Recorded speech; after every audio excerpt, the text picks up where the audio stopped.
من نمونه ای رو در برنامه دریچه نشون دادم هفته گذشته، بازم خدمت شما عزیزان پخش میکنم. این آقای قزوینی، ببینید ملت تاجیکستان با مشکلات گوناگون روبرو هستند، با فقر، با مهاجرت به روسیه، مشکلات امنیتی، زندان شدن ها، شکنجه و بیکاری و مسائل گوناگون. ما برنامه‌ای داشتیم که من در اون برنامه یعنی صحبت چندانی نکردم، اکثرا خود تاجیک ها بودن صحبت میکردن. بعد از این برنامه این آقا ببینید که چه عکس العملی نشون داد. این کلیپ رو با هم بشنویم. و الحمدلله رب العالمین ما در تاجیکستان بیننده الحمدلله خیلی زیاد داریم، حتی غالب اهل سنت تاجیکستان بیننده برنامه شبکه ولایت هستند.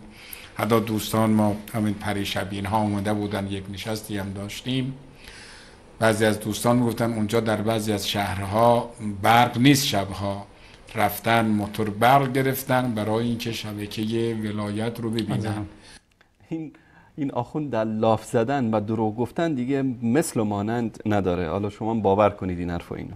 من فقط برای عزیزان تاجیکی یک نکته ای رو عرض خانم کنم. احمدی ما با شما خداحافظی میکنیم، خیلی متشکرم از شما. بله، و همه عزیزان تاجیکستانی من سلام میرسانم و دعاشون هم میکنم.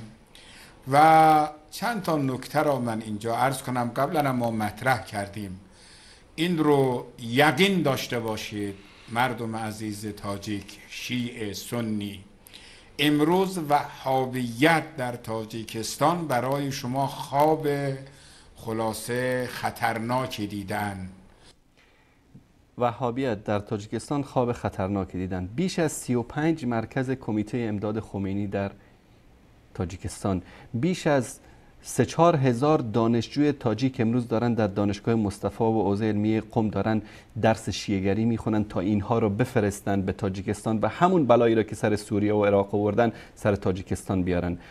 رایزنی سفارت ایران کلاس های درسی که به نام تعلیم زبان فارسی و کامپیوتر و خیاطی و فلان و علان برای تاجیکا، برای زنان تاجیک گذاشته. در اونجا همه تاجیکان باش آشنا هستن. مراکزی رو که این کسایی که رفتن در ایران درس خوندن و در اونجا آمدن مراکز درست کردن و مردم رو دارن دعوت میکنن به شیعه گری. همین تاج الدین رئیس به اصطلاح مدیر دانشگاه اسلامی که در اونجا تعیین شده که 12 سال در ایران درس خوانده و دکترایش هم از دانشگاه مصطفی گرفته، در اونجا یک شیعه است، شیعه به تمام معنا. علمای اهل سنت، بیش از 27 نفر از استادان اهل سنت دانشگاه اسلامی تاجیکستان را در دوشنبه اخراج کرده و به جاش کسانی رو آورده که فارغ التحصیل حوزه علمی قم و دانشگاه مصطفی در قم هستند و اینها رو داره در اونجا جا میده تا که جوانان، دختران و پسران تاجیک رو در اونجا شیعه بکنه. بعدش هم داد میزنه که وهابیت برای شما. یک مرکزی رو نشون بدید که در تاجیکستان وهابیت داشته باشه. عزیزان تاجیک اطلاع دارن. یک مرکزی رو که وهابیت در اونجا داشته باشه، یا عربستان سعودی یا امارات یا قطر یا یکی از کشورهایی که اینا متهم میکنن به وهابیت، در اونجا مرکزی داشته باشن که اهل سنت تاجیکستان رو دعوت بکنن به طرف چی؟ به طرف وهابیت. نه مرکزی دارن در اونجا، نه فعالیتی میکنن. هم مرکز دارن، هم فعالیت میکنن، هم مردم شیعه میکنن، همینطوری ننه من غریبم در میارن که بله و مردم رو از کی میترسن؟ خودشون دارن کار میکنن، مردم رو از وهابیت میترسن. اینها تو این شبکه هاشون، مخصوصا این انصاری که به قول آقای ملازاری ورشکست شده، سوادم نداره، شروع کرده بین شیعه و سنی و بین برای شما عرض کنم مردم و دولت تفرقه ایجاد کنه و این فرهنگ نحس و نجس وهابیت رو دارن اونجا ترویج میکنن. اینها میخوان برادران عزیز تاجیک کشور شما را به سوریه دوم تبدیل کنن، میخوان به عراق دوم تبدیل کنن. حرف این یا و سر عراق و سوریه رو کی خراب کرد؟ وهابیت؟ امروز در عراق، در سوریه کی داره اهل سنت رو قتل عام میکنه؟ وهابیت؟ یا سپاه پاسداران شما، یا حزب الله شما، یا لشکر فاطمیون شما، یا تیپ زینبیون شما؟ شیعه پاکستانی، شیعه افغانی، شیعه ایرانی، شیعه لبنانی، شیعه عراقی از سراسر دنیا جمع کردن در اونجا، کارشون فقط قتل عام اهل سنت است. بازم چی میگن؟ ببینید این وهابیت عراق و سوریه رو خراب کردن. رایا را نخورید.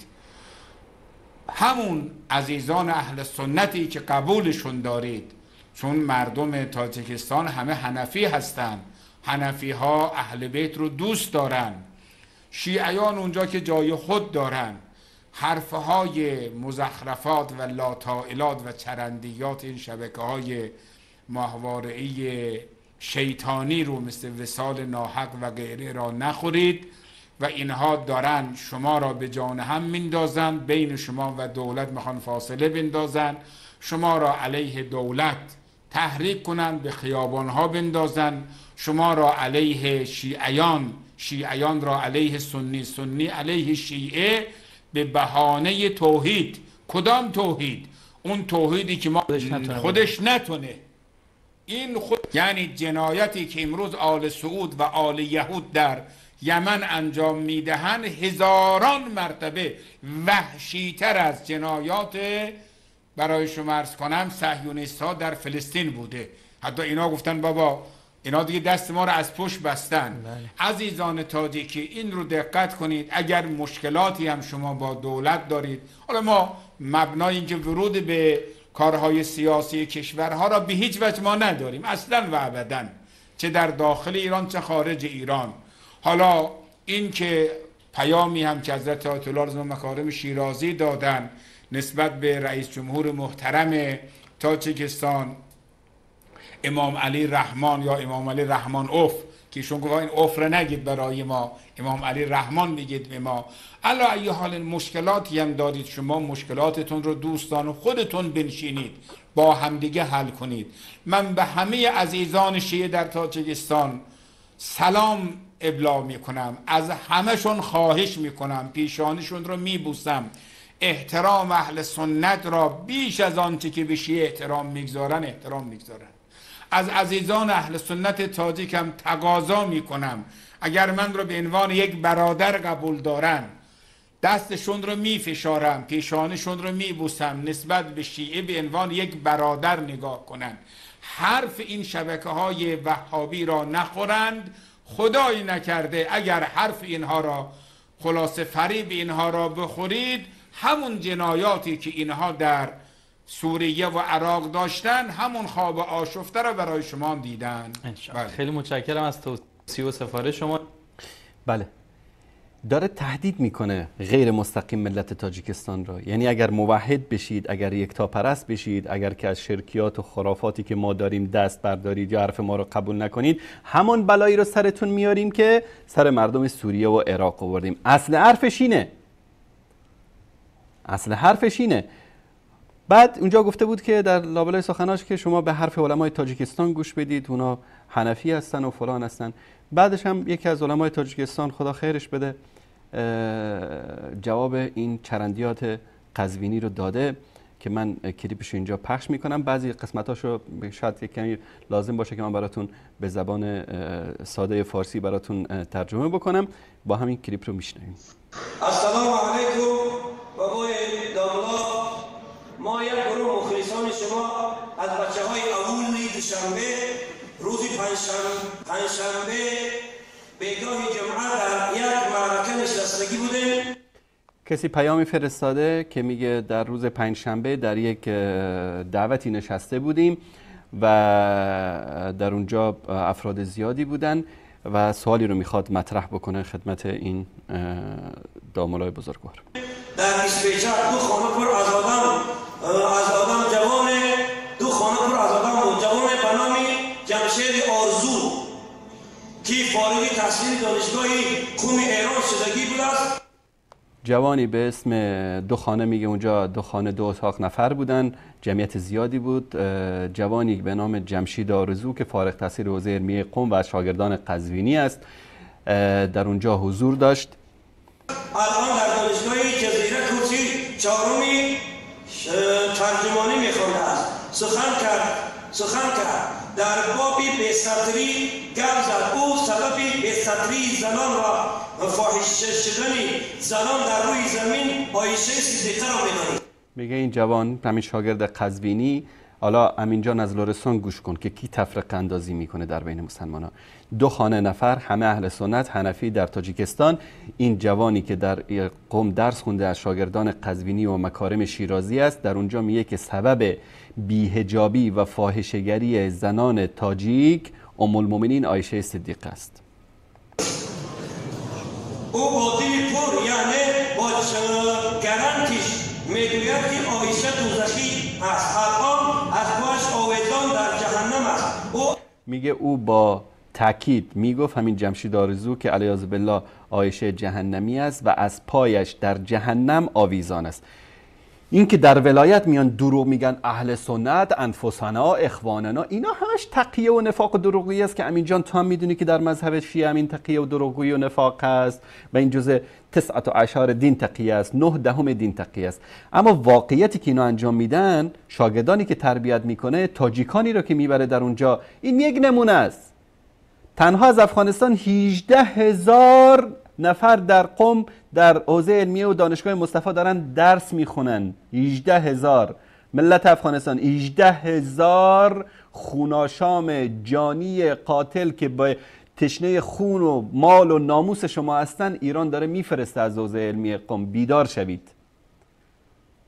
این جمشید آرزو یک نمونه است از بین 3-4 هزار تاجیکی که در قم دارن درس میخونن. ملت تاجیکستان بیدار شوید. این بره تاجیکستان، اینو برن، همون بلایی رو که سر سوریه و عراق آوردن سر شما میارن. ادامه رو ببینید. از زبان استادانش به نام قزوینی و مکارم شیرازی و دیگر دانشمندان شیعه ایران سخن میگم. میگه که این جمشید آرزو از زبان قزوینی و مکارم شیرازی و دیگر آخوندهای ایران سخن میگفت در اونجا. سخنهای سنی ها جواب به او گفتن نتونسته. شما خودتون احمق سنی ها جواب داده، علم نداری، وقت سواد نداری، بدبخت او را اقلا یک شپالی دانش نتونستی. میگه در اونجا کسی جوابشو نداد، در نامه نوشته. بعد ایشون میگه که جاهل بودن، علم نداشتن، نتونستن جوابشون بدن. حداقل اگر جواب داده نتونستید، یک سیلی محکم زیر گوشش میزدید، چون که او میگه به مادر شما هم توهین کرده، نه تنها به همسر رسول الله صلی الله علیه و سلم، بلکه به مادر مؤمنین هم، که هر کس مؤمن هست، مؤمن شیعه، مؤمن سنی، هر کسی که مؤمن هست باید اعتقاد داشته باشه که النبی اولی بالمؤمنین من انفسهم و ازواجه امهاتهم. پیامبر اولاتر است بر شما از نفسهای خودتان، از جانهای، یعنی پیامبر را از جانتان باید بیشتر دوست داشته باشید و همسر او هم مادر مؤمنین هست، همسرانش مادران مؤمنین هست و اونها رو هم باید از جانتون بیشتر دوست داشته باشید. معنی آیه این است. ادامه کلیپ رو بشنوید. و او گفته نتونسته، و او باز به عربی چیزی میگفت و دلیل میکرد. بابا جان اینا چی میگویند؟ نسبت زن پیغمبر ما و نسبت زن پیغمبر کوی اعتراض کرد، نسبت مادر چی هم روفی کرد. مادر زن پیغمبر تا روز قیامت برای تمام امت مادر است. والله آیا اسلام یا شما بارین خطیب ها یکان جواب بر این خیل آدم ها دارن یا نه؟ اونا تاجیک بودن نه ایرانی. آیا خب عایشه تاجیک ها دیگر است و عایشه ایرانی ها دیگر؟ دابلا جواب این منافق گردانید و پیش روی این سگان را گیرید. اصلا جوانایی که از شهر، از مملکت ما، از تاجیکستان قریب 1000 نفر رفته سگای ملعون در شهر کوم خواندان مدگیان. در تاجیکستان ما این خبیثا حضور دارند. میگه این بیش از 1000 نفر از این سگهای ملعونی که در قم درس خوندن و در تاجیکستان برگشتن اومدن، اینا در بین تاجیکستان، بین ملت تاجیکستان حضور دارن و اینها خبیث و منافقن. اینا سخن از زبان قزوینی کافر مرتد و مکارم شیرازی که تمام رسانه های جهانی که توی صدای مشرک ایران صحبت کرده ایستادن، این یک سگ بچه تیار کردی همون قزوینی است.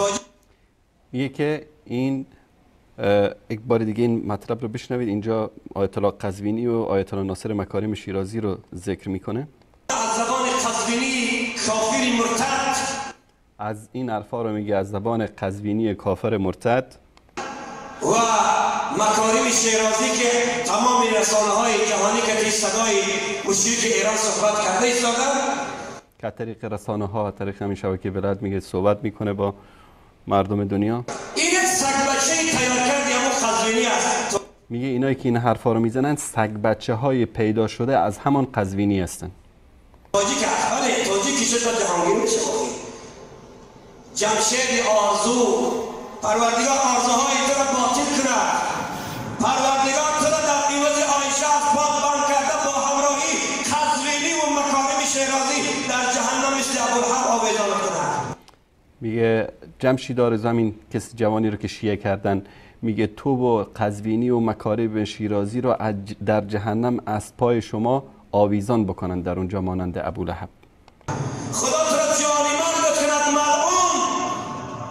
سبب فاحشه شدن زنها در کره زمین این فاحشه های امریکاست و انگلیس و این مملکت های ابدقدرت جهانی است. سبب فاحشه شدن زنها در کره زمین همون قزوینی است و ایران است. میگه سبب فاحشه شدن زنهای مسلمان آمریکا و اروپا و همین قزوینی و امثال اونا و مکارم شیرازی است. فاحشه های ایران است، دختران قزوینی است، زنای مکارم شیرازی است و خواهرای تو فاحشه است. خواهران و زنان حرف ایشون هست، من فقط دارم به فارسی روان به خدمتون بیان میکنم. زنان و دختران خود قزوینی و مکارم شیرازی فاحشه هستند و زنازاده هستند. حالی تو جمشید آرزو توی میگه که از همون فاحشه های مشهوری خواهران و دختران و مادر تو فاحشه است که تو این گمانی بده نسبتی زن پیغمبر دادی. نمیترسی از اون خدایی که پروردگار از بالای عرشش از 7 طبقه آسمان بیکام و بیزبان پاکی عایشه صدیقه را در قرآن در سوره نور 17 آیت اعلان کرد. تو سگی ملعون نخواه زبان پیدا کنی مادر. میگه الله سبحانه و تعالی در 17 آیه سوره نور پاکی و براءت ام المؤمنین عایشه صدیقه رو بیان کرد و تو ملعون میگه میای این تهمت رو میزنی. زن پیغمبر ام المؤمنین تا روز قیامت اون تو این گمانی بده کنی. پروردگار شما را از جامعه برداشته کند و شما را نیست نابود کند. جوانای عزیز اینا ببین همون تعلیماتی که در خارج جوانای ما گرفتن، اون همون تعلیم‌هایی که از خارج گرفته آوردن امروز زبان پیدا میکنه. مرد به همون جوانی که رفته در خارج میخواند و میپسند پیغمبر تحقیر میکنه. کجا میره برادر عزیز؟ کجا میره خواندن ایران؟ آیا همین ملاها همین دانشگاه دولتی اسلامی که درمان شما از شما را علم دادن نمیتونه؟ اینا رفته و احمق شده بازگشت آمده ایستاده، رفته و شیعه شده آمدن، رفته و روسیه و بدبخت جاهل شده آمدن. میگه اینایی که رفتن در ایران درس خوندن، رفتن منافق شدن، روسیا شدن، بدبخت شدن، اومدن امروز دارن تفرقه افکنی و نفاق افکنی میکنن در بین مردم تاجیک. آیا نمیتونید درس دینی رو در خود تاجیکستان بخوانید؟ بجای علم ایران بیاین در وطن خدمت کنن، آمدن بدبختان دشمن دولت شدن، دشمن ملت شدن، دشمن مسلمان ها شدن. اینا به جایی که میگه برن اونجا علم یاد بگیرن، اومدن دشمن ملت، دشمن دولت و دشمن دین اسلام شدن. دعا کنه که خداوند تبارک و تعالی جامعه ما مسلمان تاجیکستان ما را، چه ملت ما را، چه دولت ما را از فتنه این دشمنان، از فتنه گزند این بدبختان نگاه می‌دارد. پروردگار هم نگذار که این دشمنان دین زبان پیدا کنند و خانم و زوجه رسول اکرم تحقیر کنند. پروردگار اینا را گم گردان، اینا را فلج گردان، اینا را نیست و نابود بگردان. بله. این دامولا عبدالقهار یکی از علمای تاجیکستان بود که جواب چرندیات مکارم شیرازی و قزوینی رو داد. و ببینید که امروز این دیگه حرف ما نبود، نگید که والا انصاری گفته و شبکه وسائل. این یکی از ملاهای تاجیکستان هست که این اولین بار است راستش من اسم ایشون رو میشنوم که نمونه از فتنه انگیزی های حوزه علمی قم و مکارم شیرازی و قزوینی رو، این چهره‌ای که میاد اینجا در برنامه حاضر میشه غیر از اون چهره است که پشت پرده چه کارهایی که نمی‌کنن بر علیه اهل سنت. و این جمشید آرزو نمونه ای از این 3-4 هزار نفری است که اینها برگشتن در تاجیکستان و دارن تفرقه افکنی میکنن. الان توی مجلسی اومده نشسته بر علیه عایشه صدیقه رضی الله تعالی عنها صحبتی کرده، توهینی کرده، جوان تاجیک بلند میشه در مقابل این وای میسته، درگیری صورت میگیره. این جرقه جنگ و نفاق و درگیری است در بین مسلمان ها. فردا این اینو میکشه، اون یکی رو میکشه، بعد مسجدی رو منفجر میکنن، بعد تجمع از شیعیان رو منفجر میکنن. کاری که در پاکستان کردن، از یک طرف میرفتن مساجد اهل سنت رو منفجر میکردن، از یک طرف میرفتن حسینی های شیعه رو منفجر میکردن. ملت جاهل به جان هم دیگه میافتادن، در کوچه و خیابان هم دیگه رو لت و پار میکردن. همین کار رو در تاجیکستان هم اینها وقتی که این افرادشون برگردن کم کم دارن در حکومت نفوذ میکنن. الان حتی تا مشاور رئیس جمهور رسیدن، تا مسئول بزرگ امنیتی در حکومت رسیدن، به اصطلاح مدیریت دانشگاه اسلامی به دستشون هست و مناصب خیلی مهمی رو در حکومت به دست گرفتن. اگر حکومت تاجیکستان بیدار نشه و دست اینها رو قطع نکنه و اینها رو دور نکنه از حکومت، از مواقع اساسی، یک روزی ببینید که کودتایی رو ترتیب میدن بر علیه حکومت. بعد از اون سرنوشت علمای تاجیکستان دقیقاً همون سرنوشت علمای عراق و سوریه خواهد بود. که یمن رو که گرفتن حوثی‌ها، یکی از عزیزانی که من باشون آشنایی دارم اسمشون ذکر نمی کنم، میگه لیست داشتن، فلانی پسر فلانی، شهر عدن، کوچه فلان، پلاک شماره چند. میگه لیست دستشون بود، همین حوثی‌های شیعی که در ایران تعلیمات نظامی دیده بودن برگشته بودن به یمن، میرفتن در میزدن، طرف رو صدا میکردن، جلوی در که میومد میبردنش، زنده و مردش تا امروز گمه. هر عالمی که امروز داره توحید و یکتاپرستی بیان میکنه در تاجیکستان، در افغانستان، در همه دنیا، بدونید که لیست استخبارات ایران پر است از اسمهای شما. هر موقعی که از این خواب غفلتتون بیدار نشید و اینا به قدرت برسن، مثل یمن، مثل سوریه، مثل عراق، تک تک شما رو پشت در خونتون میان، جلوی در خونه همونجا ترورتون میکنن، یا اینکه میبرن در زندانهای مخفیشون در اونجا سربنیست میکنن. بیدار بشید امروز، قبل از اینکه بدبختی عراق و سوریه و یمن بر سرتون بیاد بیدار بشید. همین دوست میگفت که از جمله علما و دعوتگران اهل سنت فقط در شهر عدن 27 نفر رو بردن و زنده و مردهشون تا الان گم است.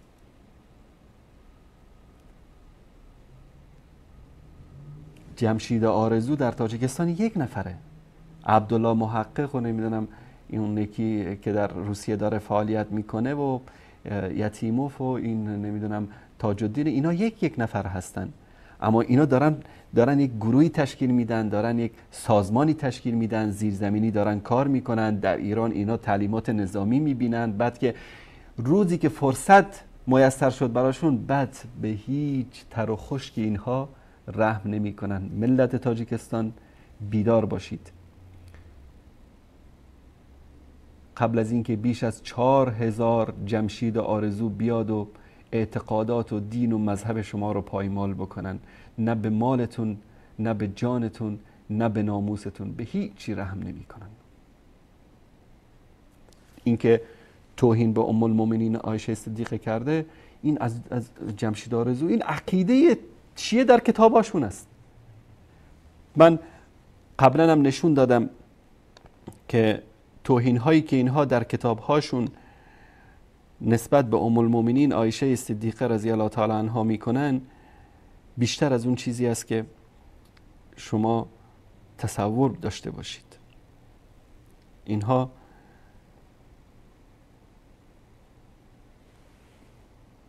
مطالبی هست که من خدمت شما عزیزان بیان بکنم. الفاحشه الوجه الاخر لعایشه، فاحشه چهره دیگر عایشه.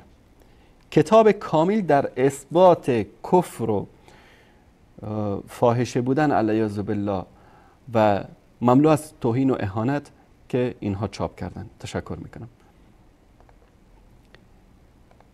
و در این کتابشون بهار الانوار میگه که در صفحه جلد 52 صفحه 314 امام باقرشون روایت کرده، به دروغ نسبت میدن به امام باقر، که وقتی که امام زمان بیاد حمیرا رو از قبر زنده میکنه و بر او حد جاری میکنه تا انتقام دختر محمد رو بگیره. چه ربطی داره این مطلب در اینجا؟ حد جاری میکنه به خاطر تهمتی که به ابراهیم زده بود. اینا چی اعتقاد دارن؟ میگن این سوره نور، این آیاتی که در پاکی حضرت عایشه نازل شده در مورد حضرت عایشه نیست، در مورد ماریه قبطیه است، ابراهیم، و کسی هم که تهمت زنا زده بود عایشه به ایشون تهمت زنا زده بود. والعیاذ بالله، دروغایی که در کتاباشون درست کردن. اینها مطالب زیادی هست تا اینجا این مطلب رو ذکر میکنن که خیانت عایشه کتابی است از آیت الله علامه محققشون شیخ محمد جمیل حمود عاملی، تشکر احمد جان، و در این کتاب تهمت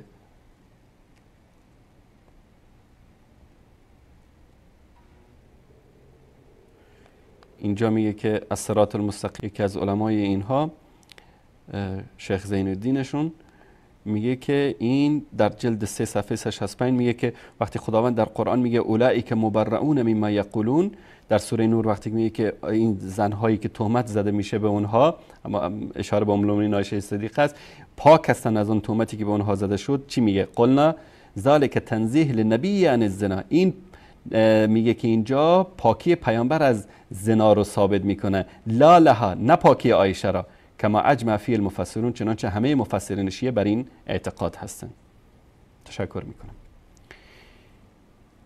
در مورد تکفیر و تفسیق و تهمت فحشا به ام المؤمنین عایشه صدیقه در این کتاب تفسیر نور الثقلین جلد 5 صفحه 375 که در اینجا تهمت میگه که ضرب الله مثلا الذين كفروا امرأة نوح و امرأة لوط كانت تحت عبدين من بعد الناس فخانتهما، اینجا ما عنا بقوله فخانتهما الا الفاحشه ولا يقيمن الحد على فلان فيما اتت في طريق البصر وكانت تلها يحبها.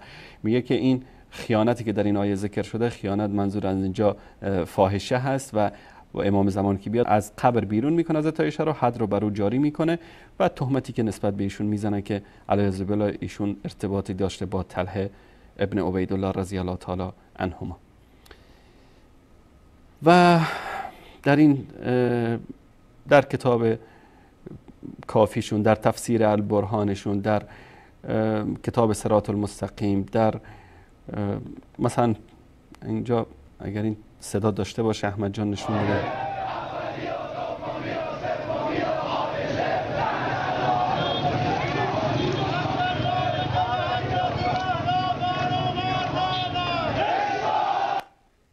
میگه لعنت خدا بر اولی و دومی و سومی و عایشه والعیاذ بالله. یک بار دیگه دقت بکنید، این آخونده هستن که در قم دارن شعار میدن. گوش کنید.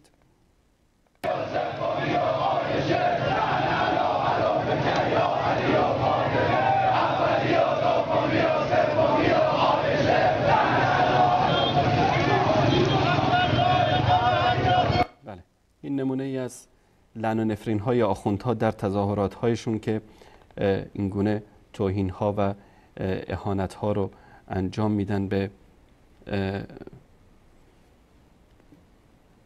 همسر پاک رسول الله صلی الله علیه و آله و سلم. حتی خود همین آخوندها مثل همین ابوالقاسمی یزدانی، شما برید فقط در صفحات اینا ببینید که در کامنت هایی که میگذارن چه توهین هایی رو به همسران رسول الله صلی الله علیه و آله و سلم اینها انجام میدن. حتی خمینی، این زندیقی که شما با اسمش آشنا هستید، اینم در کتابهاش، من اینجا اگر بتونم از ببینید که چه توهین، چون این امثال جمشید آرزو اینها عقیده آخوندها رو دارن بیان میکنن در تاجیکستان. اینجا ام المؤمنین عایشه صدیقه بارها این مطلب رو نشون دادم. بازم ببینید در کتاب طهاره جلد 3 تالیف خمینی، مؤسسه تنظیم و نشر آثار خمینی هم اینو چاپ کرده، نه داعش و وهابی هم چاپ نکرده اینو. در صفحه 457 در مورد نواسب صحبت میکنه، بعد نمونه‌ای از نواسب رو میاره که مانند عایشه، زبیر و طلحه و معاویه که اینها خبیث‌تر از سگ‌ها و خوک‌ها هستند. یک مرتبه هم قزوینی خواست این مطلب رو انکار بکنه، میخواست تحریف بکنه این مطلب رو، که جواب دندان شکن بهش دادیم که بعد از اون صداش در نیومد. این عقیده این نظام از این آخونداست در مورد ام المؤمنین عایشه صدیقه و در مورد اهل سنت.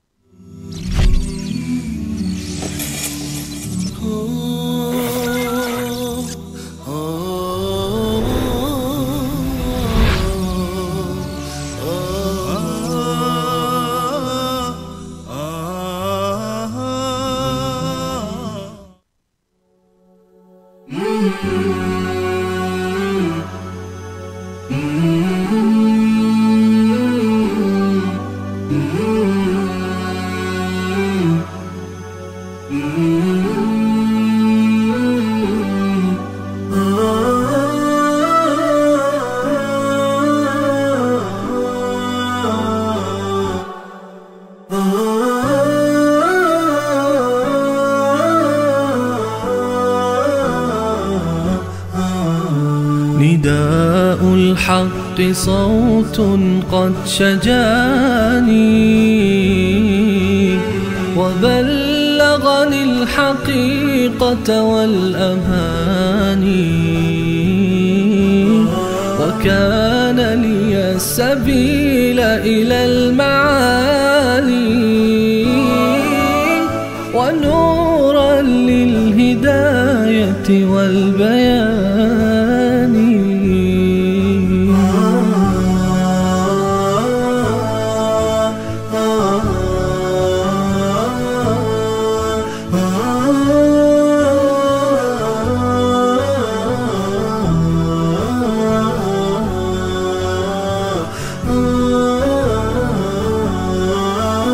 يزيح عن القلوب دجى هواها وينشر في النفوس سنا المعاني وإن الحق كنز منه تشرى بساتين السعادة والجنان وليس كمثله ذهب ودر ولا غالي اللآلئ والجمان.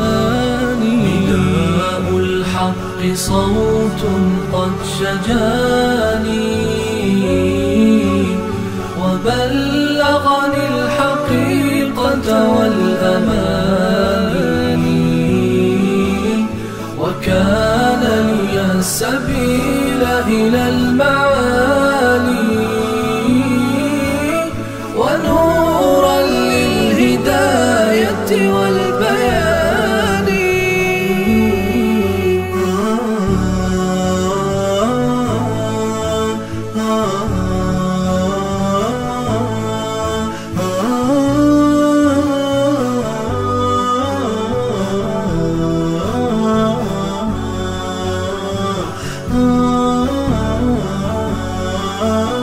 وللحق اهتدى قوم كرام فصاروا للنجاة وللأمان ومن أجل الحقيقة لا تبالي بسخط الناس في هذا الزمان ولكن في رضا المولى فأسرف مراكبك الكريمة في الرهان. نداء الحق صوت قد شجاني وبلغني الحقيقة والأماني وكان لي السبيل إلى المعالي ونورا للهداية والبيان.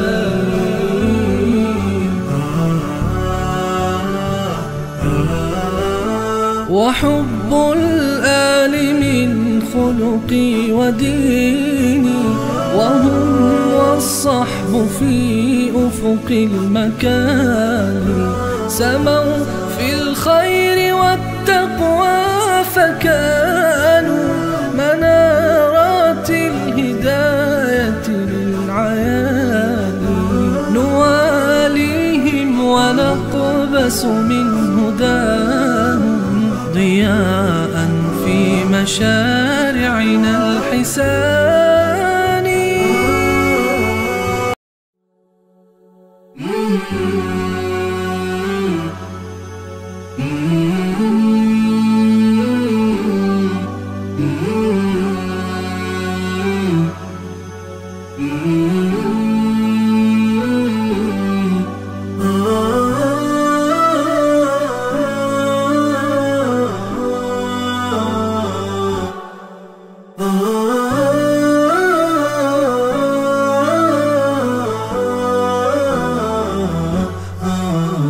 نداء الحق صوت قد شجاني،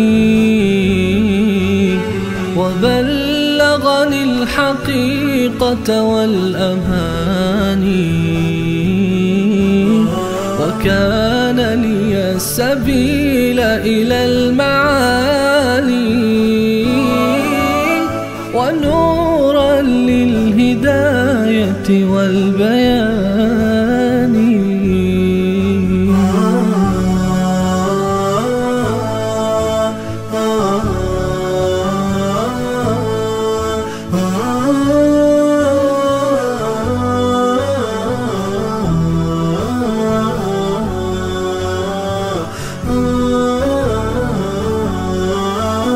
يزيح عن القلوب دجى هواها، وينشر في النفوس سنا المعاني، وإن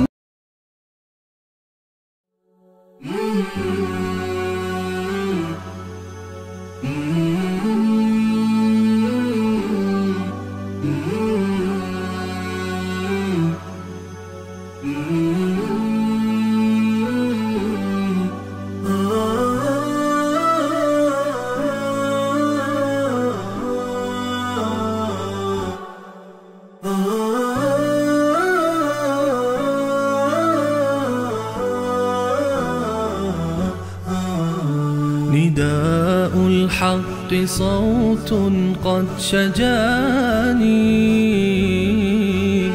وبلغ.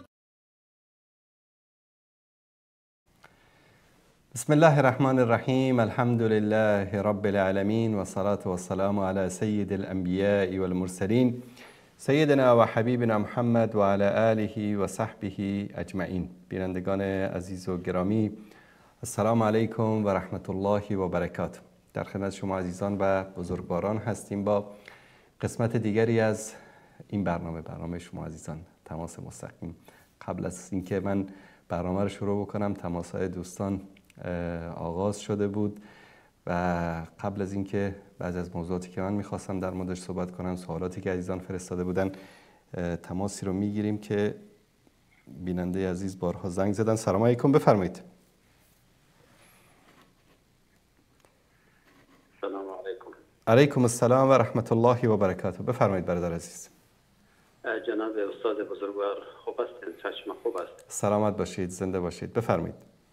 و عزت باشین. واقعا که صدای رسای حق شما قابل تقدیر است و خدمتای شما را خداوند قبول بگردانه. آمین. و یک روز می گفت که در مورد تعلیم و تربیه اوناس و می که گفت میزدن، بسیار خوشم آمدن و امروز برایتان زنگ زدم که سپاس و قدردانی کنیم شما را. تشکر. خداوند خدمت شما را قبول بگردانه. سلامت باشید. استاد گرامی. سلامت باشید برادر عزیز. الله متعال ستان بکند. وظیفه ماست. قربانتان. وقت خوش برایتان. سلامت باشید. تشکر از شما. تشکر از شما برادر عزیز.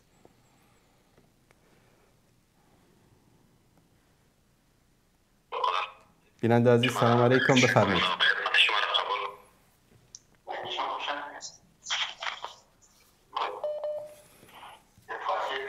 بیننده عزیز سلام علیکم، بفرمایید.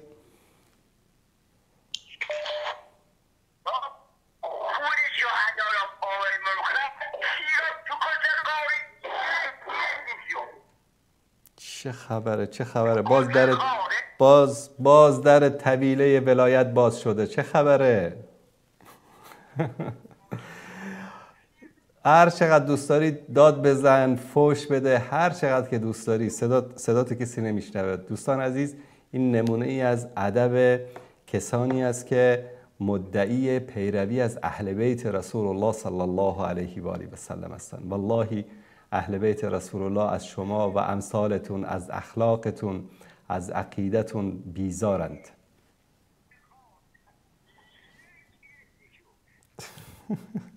داره همینطوری برای خودش داد میزنه. والا وقتی که این داد زدنهای شما رو که ما میشنویم امیدوار میشیم، چون واقعا این برنامه تاثیر داشته. چون در عربی یک مثلی در بین عرب ها هست، میگه که الصراخ به قدر الالم، هر چقدر که درد انسان زیاد باشه به همون اندازه زیاد داد میکشه. و این داد کشیدن های شما نشان دهنده این است که واقعا داره میسوزه. بله، سلام علیکم بیننده گرامی، بفرمایید. سلام علیکم و رحمت الله. علیکم السلام و رحمت الله و برکاته. استاد محترم چطور هستید؟ خوب هستید؟ سلامت باشید، زنده باشید. تشکر از شما. استاد محترم، چون برنامه خوب بود. من نعمت الله هستم از غزنی افغانستان تماس گرفتم همتون. سلامت باشید برادر عزیز. استاد محترم، یک سوالی داشتم، میشه برای ما یک راهنمایی بفرمایید؟ بفرمایید. باره تاریخ شیعه است، چون شیعه خود تاریخ نداره. میدونم که شیعه یک چیزی است که بعد از خوارج به وجود آمده، چیزی است که بعد از شهادت حضرت امام حسین به وجود آمده. بله. برای من معلومات بدید اصلی شیعه از چه شروع شده و این چی کسی بوده که اینا اول ابداع کرده و منظورشون، هدفشون از چی بوده؟ باشه، چشم در این مورد صحبت میکنیم. زنده باشید. شبتون خوب است. تشکر از شما. در مورد فرقای شیعه و اینکه شیعه کی به دنیا آمد و چطور به وجود آمد، یک موضوعی است که من اینجا خدمت شما عزیزان از اینجا نشون بدم. بله، یکی این است که شیعه در حقیقت به معنی پیرو است. شیعه یعنی پیرو. شیعه علی یعنی پیرو علی. شیعه معاویه یعنی پیرو معاویه. در اصل برای اولین بار اصطلاح شیعه در زمان خلافت سیدنا علی رضی الله تعالی عنه به وجود آمد، گرچه یعنی قبل از اون هم در بعضی از روایت هایی که صحت و سقمش زیاد مورد بحث است، میگفتن مثلا شیعیان علی، کسانی که با علی مشهور بودن، کسانی که دوروبر علی بودن. اصلا در زبان عربی شیعه به معنی پیرو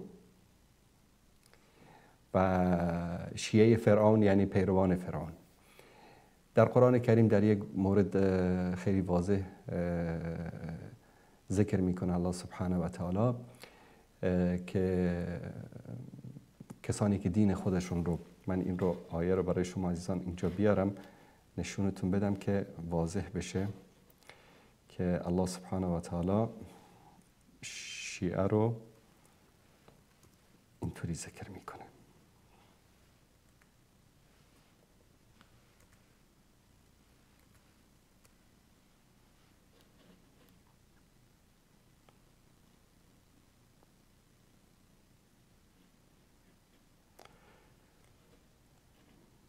دوستان این رو نشون بدن در سوره روم 32 من الذين فرقوا دینهم و كانوا شیعا، کسانی که دین خود را پاره پاره کردند و فرقه شدند.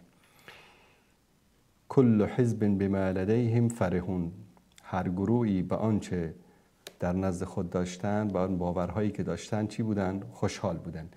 شیعه در اینجا به معنی گروه ذکر شده، یک گروهی که تابع یک انسان هستند. تا زمان خلافت سیدنا علی و بعد از جنگ صفین فرقه به عنوان شیعه امامی که به امامت یک انسانی اعتقاد داشته باشند که علی امام است، حسن امام است، حسین امام است، همچین فرقه وجود نداشت. اولین بار مسئله امامت و اسمت و مذهب شیعه امامی رو کی به وجود آورد؟ شخصی به نام عبدالله ابن سبع یهودی. این رو من از خود کتب شیعه خدمت شما عزیزان نشون میدم. این کتاب فرق شیعه است. حسن ابن موسی نوبختی و سعد ابن عبدالله قمی از فرق شناسان بزرگ شیعه هستند که این از علمای قرن سوم هجری محسوب میشن. اینها اومدن این فرق شیعه رو در اینجا جمع‌آوری کردن در همون 300 سال اول. قضیه از این قرار است که میگه یک فرقه بودن در اینجا خدمت شما عزیزان. بله، در اینجا میگه فرقه بودن که این فرقه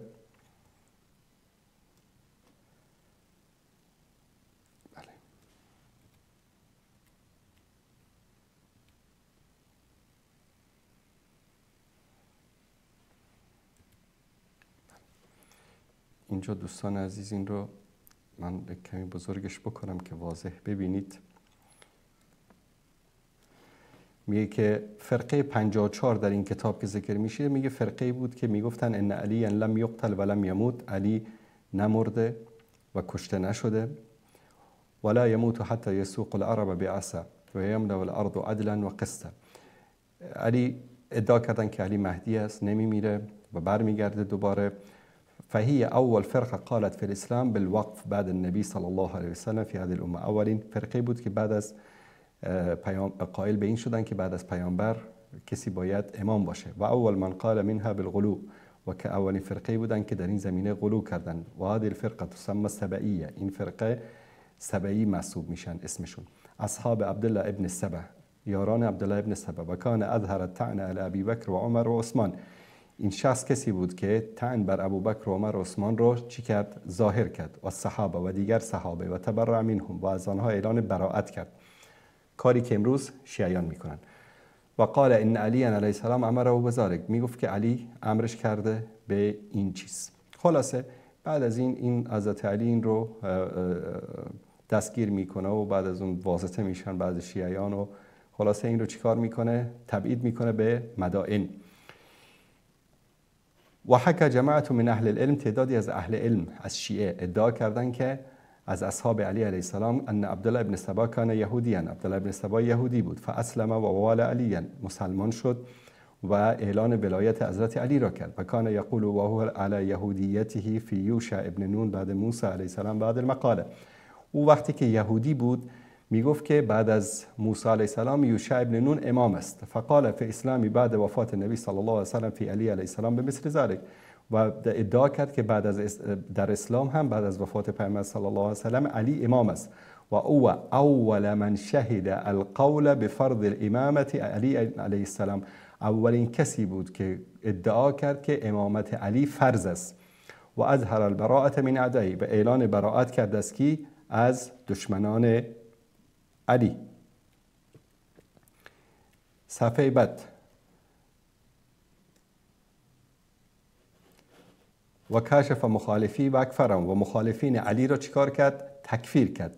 این اولین تکفیری ها همین کسانی بودند که مدعیان دروغین تشیع. فمنها هنا قال من خالف شیعه، از همینجاست که مخالفین شیعه میگن ان اصل الرافض ماخوذ من الیهودیه، میگن که اصل رافضه‌گری از یهودیت گرفته شده است. حرف خودشون است، این کتاب رو ما ننوشتیم. ولما بلغ عبدالله ابن سبا و اصحابه و بالمدائن نعی علی قال الذي نعاه كذبت یا عدو الله. وقتی که عبدالله ابن سبا که در تبعید در مدائن زندگی میکرد خبر رسید که حضرت علی کشته شده و شهادت رسیده، گفت که دروغ میگه ای دشمن خدا. اگر که مغز علی رو هم در 70 کیسه بیارید برای من شما رو تصدیق نمی کنم، چرا که علی نمی میرد و نخواهد مرد تا وقتی که دنیا رو پر از عدل و داد بکنه و عرب رو به اصطلاح با عصای خودش هدایت بکنه، یعنی مهدویت، ادعای مهدویت سیدنا علی رضی الله عنه. این مذهب عبدالله ابن سبع یهودی است و در کتب دیگر، تشکر میکنم دوستان عزیز، در کتب دیگر هم همین مطلب هست. در بهار الانوار، در انوار النعمانیه، در فرق شیعه نوبختی، در همه این کتاب ها این مطلب به وضوح ذکر شده است. پس اصل رافضه‌گری و ادعای امامت اهل بیت رسول الله صلی الله علیه وسلم و فرض بودن آن و سب صحابه، لعن صحابه، فحش دادن به صحابه، اصلش از یک یهودی به نام عبدالله ابن سبع آمده که حالا ایشون اومده بود ادعای مسلمان شدن کرده بود که الله سبحانه و تعالی بهتر میدونه.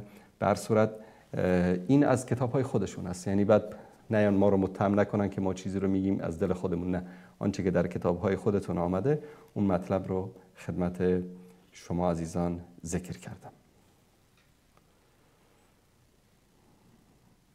بیننده عزیز سلام علیکم، بفرمایید. السلام علیکم و رحمت الله و برکاته. استاد عزیز علیکم السلام و رحمت الله و برکاته. استاد جان، من از شما دو سوال و دو خواهش دارم اگر اجازه باشه. بفرمایید. استاد جان، خواهش من همه که از شما التماس دارم که درباره یک برنامه خدا درباره نماز و یک برنامه دیگر رو درباره نکاح و طلاق اگر چی می‌کنید خوب تر میشه استاد جان. باشه چشم ان شاء الله.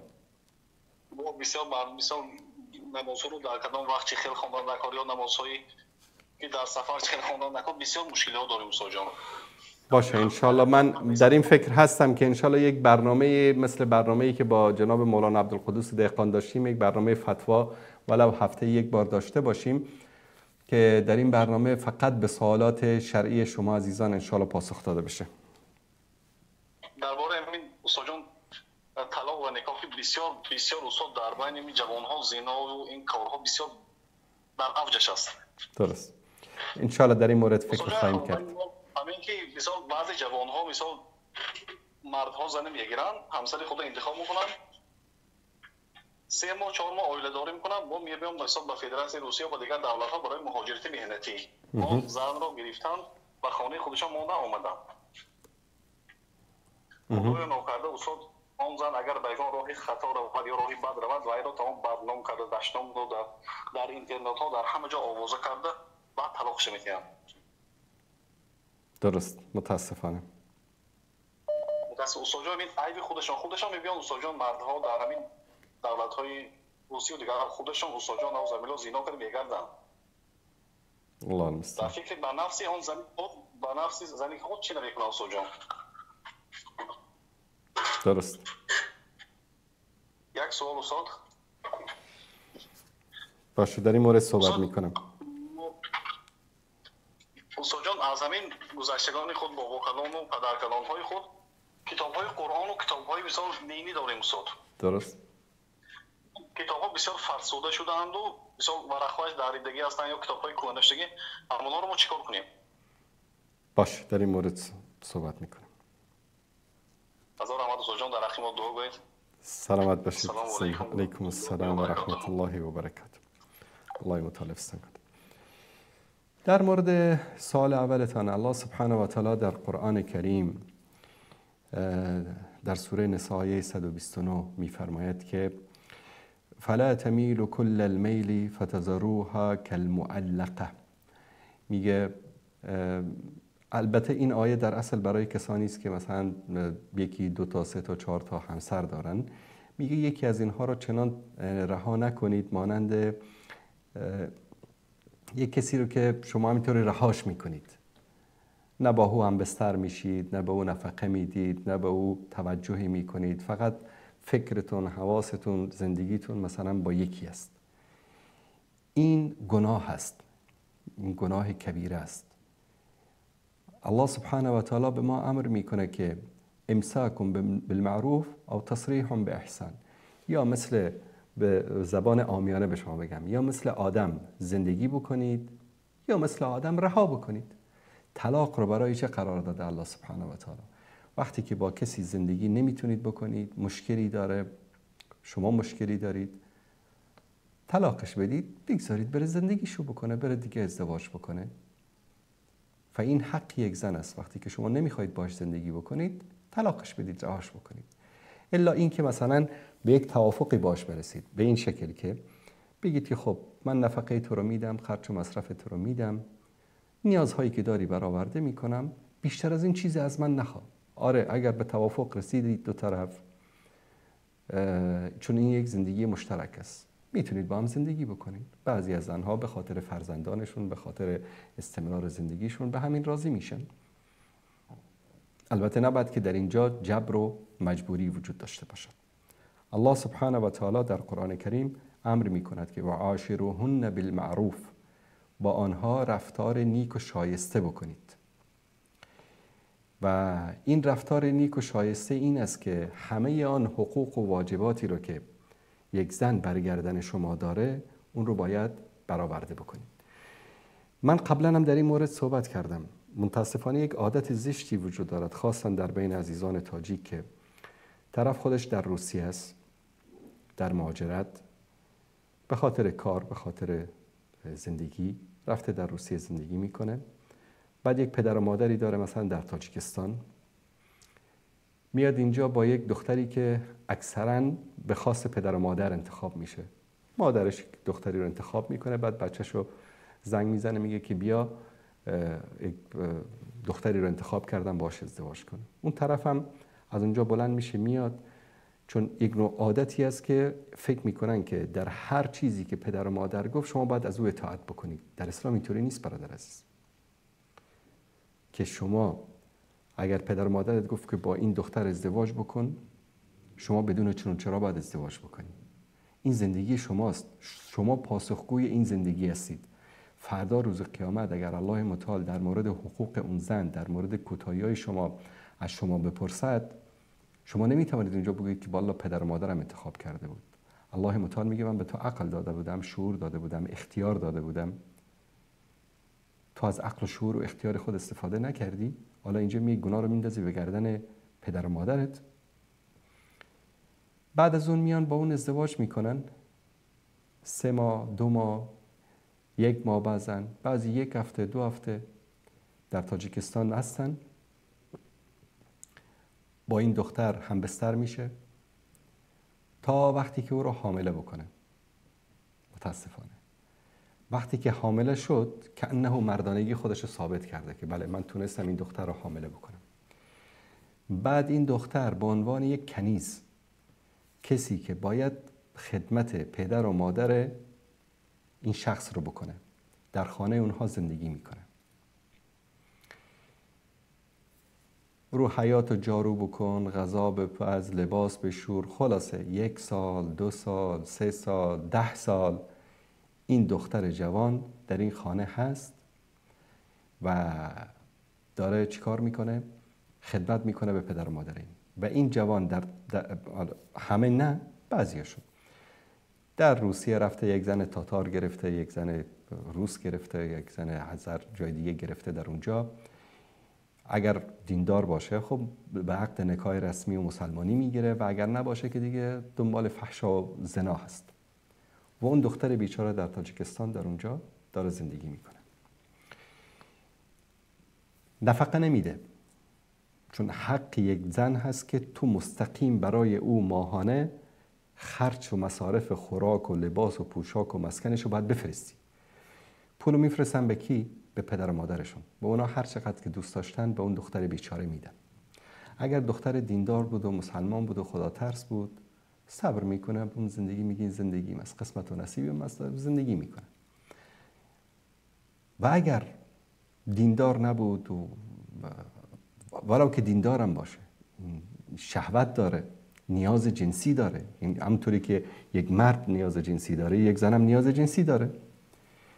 بعد از اون گاهی اوقات اتفاقاتی میفته که خب این دختر جوان ارتباط برقرار میکنه با پسر عمو، پسر خاله، پسر دایی، با پسر همسایه، با یک کسی. بعضی اتفاقاتی افتاده که دستگیر میکنن، مثلا با یک جوانی در اتاقش فیلم میگیرن، ویدیو میگیرن که این جرم بدتر از گناه هست. بعد اینو پخش میکنن، دیگه بعد اینجا غیرت و ناموس تاجیکی گل میکنه. که ناموس من از غیرت. خب بی غیرت بی ناموس. اگر تو غیرت داشتی می آمدی زنت رو نگه می داشتی یا با خودت می بردی. برای یک تاجیک هیچ مشکلی نیست، ویزا هم نیاز نداره، یک پاسپورت براش بگیر ببر در روسیه با خودت زندگی بکنه مادامی که بر نمیگردی. اما نه، این زن رو میگیرن به خاطر چی؟ به خاطر خدمت پدر و مادر، مثل یک کنیز. هر گناهی که این زن مرتکب میشه به همون اندازه که خودش گناهکار هست، به اون اندازه اون مردم گناهکار است. یک روز سیدنا عمر رضی الله تعالی عنه در زمان خلافتش بود، از شبانه میگشتن در کوچه ها، از حال مردم با خبر میشدن. از خانه گذشتن که یک زنی داره یک شعر میخوانه، میگه که اگر ترس خدا نمی بود پایه های این تخت چنان میلرزید و فلان میکرد و این میکردم و اون میکردم. حضرت عمر میاد پشت در، چه خبره؟ چرا این حرفا رو داری میزنی؟ میگه میبخشید ای امیرالمومنین، چیکار بکنم؟ یعنی شوهرم ماهاست که منو ترک کرده رفته. شوهرت کجا رفته؟ شوهرم جهاد رفته. حضرت عمر برمیگرده خونه، میره سراغ حفصه دخترش رضی الله تعالی عنها. میگه ای حفصه، یک زن چقدر میتونه تحمل بکنه دوری شوهرشو؟ میگه نهایتش 4 ماه. یه اجتهاد حضرت حفصه است. حالا یک زن شاید 1 سال تحمل بکنه، یک زن شاید 6 ماه تحمل بکنه. فردای همان روز حضرت عمر امر صادر میکنه که هیچ مجاهدی، هیچ سربازی که برای جنگ و جهاد رفته بیشتر از 4 ماه در جبهه نمانه. 4 ماهش که تموم شد، فرماندهش مجبور است که او رو بفرسته سر خانه و زندگیش. 1 هفته، 1 ماه، 2 ماه پیش زن و بچهش باشه، بعد دوباره بره به جهاد. هیچ کسی حق نداره که بیشتر از 4 ماه در جهاد بمونه. ببینید، همانطوری که یک مرد شهوت داره، نیاز جنسی داره، یک زن هم شهوت و نیاز جنسی داره که باید یک مرد اون رو برآورده بکنه. تو به خاطر این با او ازدواج کردی که نیازهای جنسی او رو برآورده بکنی، همانطوری که او نیازهای جنسی تو رو باید برآورده بکنه. هن لباس لکم و انتم لباس لهن. آنها مانند لباس هستند که تن شما رو میپوشانند، عیبهای شما رو میپوشانند، نیازهای شما رو میپوشانند و شما هم برای اونها مثل یک لباس هستی. نه، خودت برو هر فسق و فجوری رو در روسیه انجام بده، زن بیچاره رو بگذار در اونجا، اگر که فردا مرتکب یک گناهی داد و ویلا که های ناموس است و های غیرت است. این حالا یک نفر عذر داره، تاجیکستان نمیتونه بره، نمیتونه برگرده، حالا این معذور. اما یک کسی که عذر نداره و میتونه برگرده یا میتونه که همسرش رو پیش خودش در روسیه ببره، باید این کار رو انجام بده، ولو در سال 1 بار 2 بار بر مدت 1 ماه 2 ماه همسرش رو طلب بکنه یا خودش بیاد. اما این که نه، پیش پدر و مادرت بگذار 1 سال 2 سال 3 سال اصلا حالش هم نپر، این گناه کبیر است. طلاقش بدید. بعد چی میگه؟ خب من برای این گرفتم که به پدر و مادرم خدمت بکنن. بابا جان، زن حق داره، حقوق داره. زن در خانه تو اگر بگه که من برای تو غذا نمیپزم، حقش است. اگر بگه که من لباست رو نمیشورم، حقش است. اگر بگه که برای بچت شیر خشک بخر یا که یک دایه بیار، یک زنی بیار که به او شیر بده، من به شیر نمیدم، این حقش است. این حقوقی است که شریعت داده است. وقتی در خانه همسر این حق رو زن داره، چطور تو او رو میبری در خانه پدر و مادر میگی که خدمت پدر و مادر رو بکنه؟ این حق رو کی داده به تو؟ اسلام که این حق رو نداده. ببینید برادران عزیز، مسلمانی فقط به این نیست که تو برو 5 وقت نمازت رو بخوان و ریشت هم بگذار، نامت هم مسلمان، ذکر تسبیح هم دستت. نه، اسلام حق و حقوق است. همونطوری که تو حق و حقوق داری، همسرت حق و حقوق داره، پدر و مادرت. خدمت پدر و مادرت وظیفه تو است. اگر تو نمیتانی، یک زنی رو که میان در خانه ها خدمت میکنن بگیر که بیاد خدمت پدر و مادرت بکنه، ماهانه حقوقش رو بده.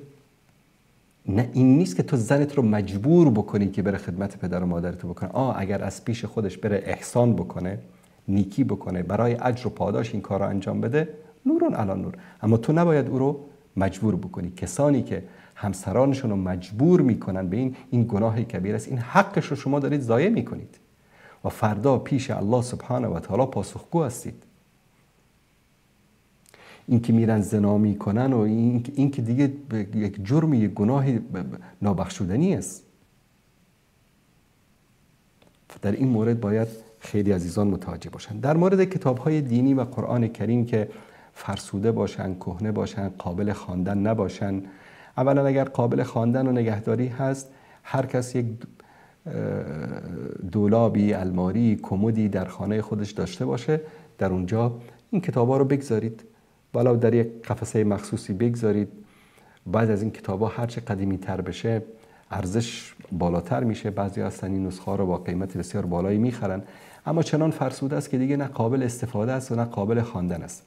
بهترین روش این است که در یک مکان پاک، در یک جایی که از کثافت‌ها و نجاست‌ها دور باشه، این کتاب‌ها رو دفن بکنید.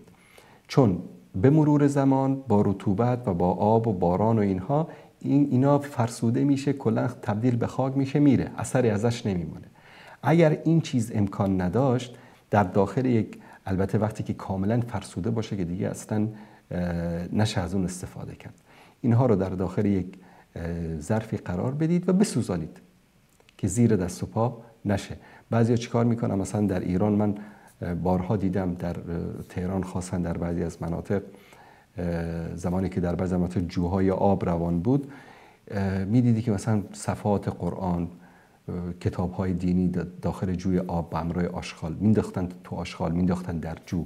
این اشتباهه، انداختن قرآن کریم و کتاب‌های دینی در داخل سطل آشغال یا در اماکنی که در اونجا نجاست و کثافت و این چیزا هست، در اونجا اشتباهه. بهترین راهش این است که در یک مکان پاک، در یک مکانی که از نجاست به دور باشه، در اونجا دفنش بکنید. و اگر این اصلا امکان نداشت، در اون صورت میتوانید که بسوزانید.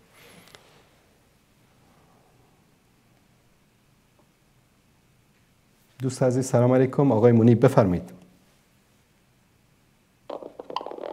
سلام علیکم و رحمت الله جناب استاد. علیکم السلام و رحمت الله و برکاته. سلامت باشید برادر عزیز، بفرمایید. فقط خواهشم جناب استاد دیگه اسم ما نبرد دیگه، با کشتن منو میدی استاد بخدا. توی اسم میبری. بابا 100 تا منیب هست در افغانستان، هزارا تا منیب از کی؟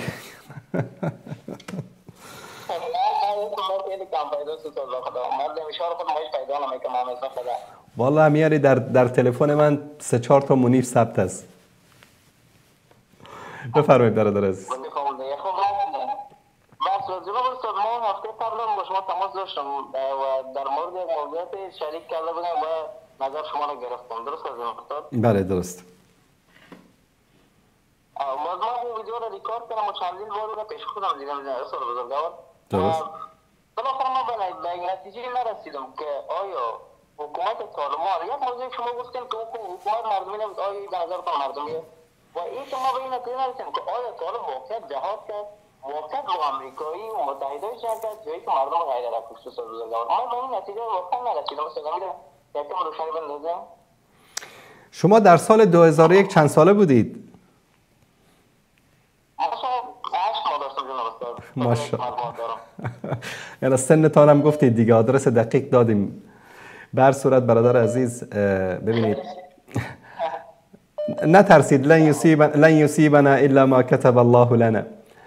ببینید برادر عزیز، آمریکایی ها، ناتو آمدن افغانستان رو اشغال کردند. در افغانستان همین طالبانی که امروز در افغانستان حاکم هستند، همین ها در افغانستان حکومت می‌کردند و این حکومتشان هم بعد از اینکه احزاب جهادی، ما که دیگه شاهد این صحنه بودیم، همین احزاب جهادی، حزب اسلامی، جمعیت اسلامی، اتحاد اسلامی، حرکت اسلامی، حرکت انقلاب اسلامی، همین تنظیم‌های جهادی مانند سگ و پشک به جان هم افتادن، کابل رو خراب کردن، افغانستان رو به خاک و خون کشیدن.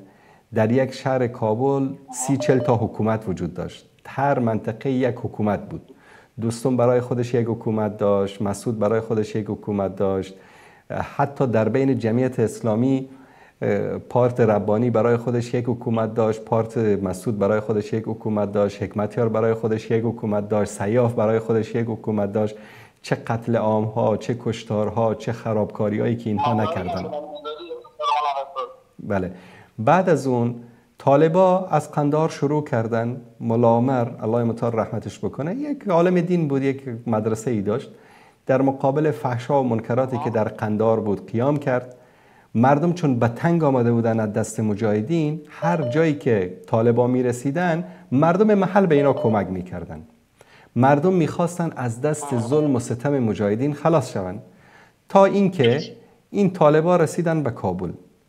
حالا مردم میگن که طالبا رو ISI کمک کرد و طالبا رو بریتانیا ساخت و طالبا رو نمیدونم جنرال امیدگل ساخت و فلان ساخت. همین تنظیم‌های جهادی رو کی ساخت؟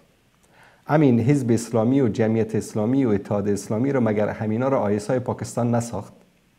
مگر همینا در پاکستان توسط ISI پاکستان و توسط امریکا و توسط غرب کمک نمی شدن؟ البته ما نمیگیم که نیت‌های همه اینها خراب بود، نه، مجاهدین صادق و مؤمن در بینشان میلیون‌ها هزارها وجود داشتن، اما همین ISI و همین CIA و همینا کمک کردن. به خاطر چی کمک کردن؟ به خاطر خدا کمک نکردن، به خاطر این کمک کردن که اتحاد جماهیر شوروی رو ضربه بزنن، انتقام جنگ ویتنام رو بگیرن. بله، بر صورت همین تنظیم‌های جهادی هم در پاکستان بودن و توسط ISI پاکستان کمک می‌شدن و توسط غرب کمک می‌شدن. در فتره ای از زمان وقتی که اینها دیدن که طالبا به قدرت رسیدن، طالبا تقریبا همه افغانستان رو گرفتن، شاید کمک هم کرده باشن، شاید به خاطری که یک استقرار. ببین هر کشور، چه مسلمان چه غیر مسلمان، به خاطر خدا کمک نمیکنه در یک کشور دیگر. هر کس به خاطر منافع ملی خودش، هر کس به خاطر عمق استراتژیک خودش به کشورهای دیگر کمک میکنن، به گروه ها و به احزاب، به فرقا کمک میکنن. بر صورت اینا آمدن کابل رو گرفتن. از دست کی گرفتن؟ از دست یک حکومتی گرفتن که شما حکومت دو سره عینوقین رو دیده بودید، اما در زمان مجاهدین، حکومتی که در زمان مجاهدین بود، شما اون حکومت رو ندیدید، یادتان نمیاد. دوستون برای خودش حکومت داشت در مزار، پول برای خودش چاپ میکرد، قدرت در دست او بود. در کابل نصف کابل دست حکمتیار بود، نصف دیگرش دست حزب وحدت بود، یک گوشش دست مسعود بود، یک گوشش دست سیاف بود. اینا مثل سگ و پیشک به جان هم دیگه افتاده بودن. خلاصه همه اینا رو آمدن طالبا در هم نوردیدن و خلاصه گلم اینا رو جمع کردن و آمدن یک دولت تشکیل دادن. بر اساس همون فهم مدرسه‌ای، بر اساس همون فهم طالبانی یک حکومت تشکیل دادن. بعد از اون حالا یک سری واقعیاتی افتاد و 11 سپتامبر شد و عرب‌ها بودن و عجم‌ها بودن و همین عربایی که با طالبا بودن، همین عربا چند سال پیشش با همون مجاهدین بودن، با مسعود بودن، با حکمتیار بودن، با سیاف بودن. بر صورت چی شد؟ آمریکا آمد تعدادی از همین رهبرای جهادی رو با اینها مذاکره کرد، خلاصه به اینها پول داد، به عبدالله و فهیم خان و به سیاف و به ربانی و به اینها رو خرید و خلاصه افغانستان رو اینا چیکار کردن؟ به امریکا فروختن. امریکا و ناتو و بیش از 150,000 سرباز در افغانستان آمدن از 40-45 تا کشور و افغانستان رو اشغال کردن و یک حکومت دست نشانده خودشان را در افغانستان توسط کرزی نصب کردن. الان این حکومت به مرور زمان 4 سال بعد کرزی آمد و بعد انتخابات شد و باز دوباره کرزی تعیین شد و باز حکومت اشرف غنی آمد و باز حکومت اشرف غنی هم 2 قسمت تقسیم شد و عین و غین خودتان میدانید. در این 20 سال چه جرم‌هایی نکردن، چه جنایت‌هایی نکردن، تجاوز به کودکان، تجاوز به مرد، تجاوز به ترجمان‌ها، خراب کردن خانه‌های مردم، بمباران‌های شبانه در عروسی‌هایی که قریه‌های کامل بمباران شد در افغانستان.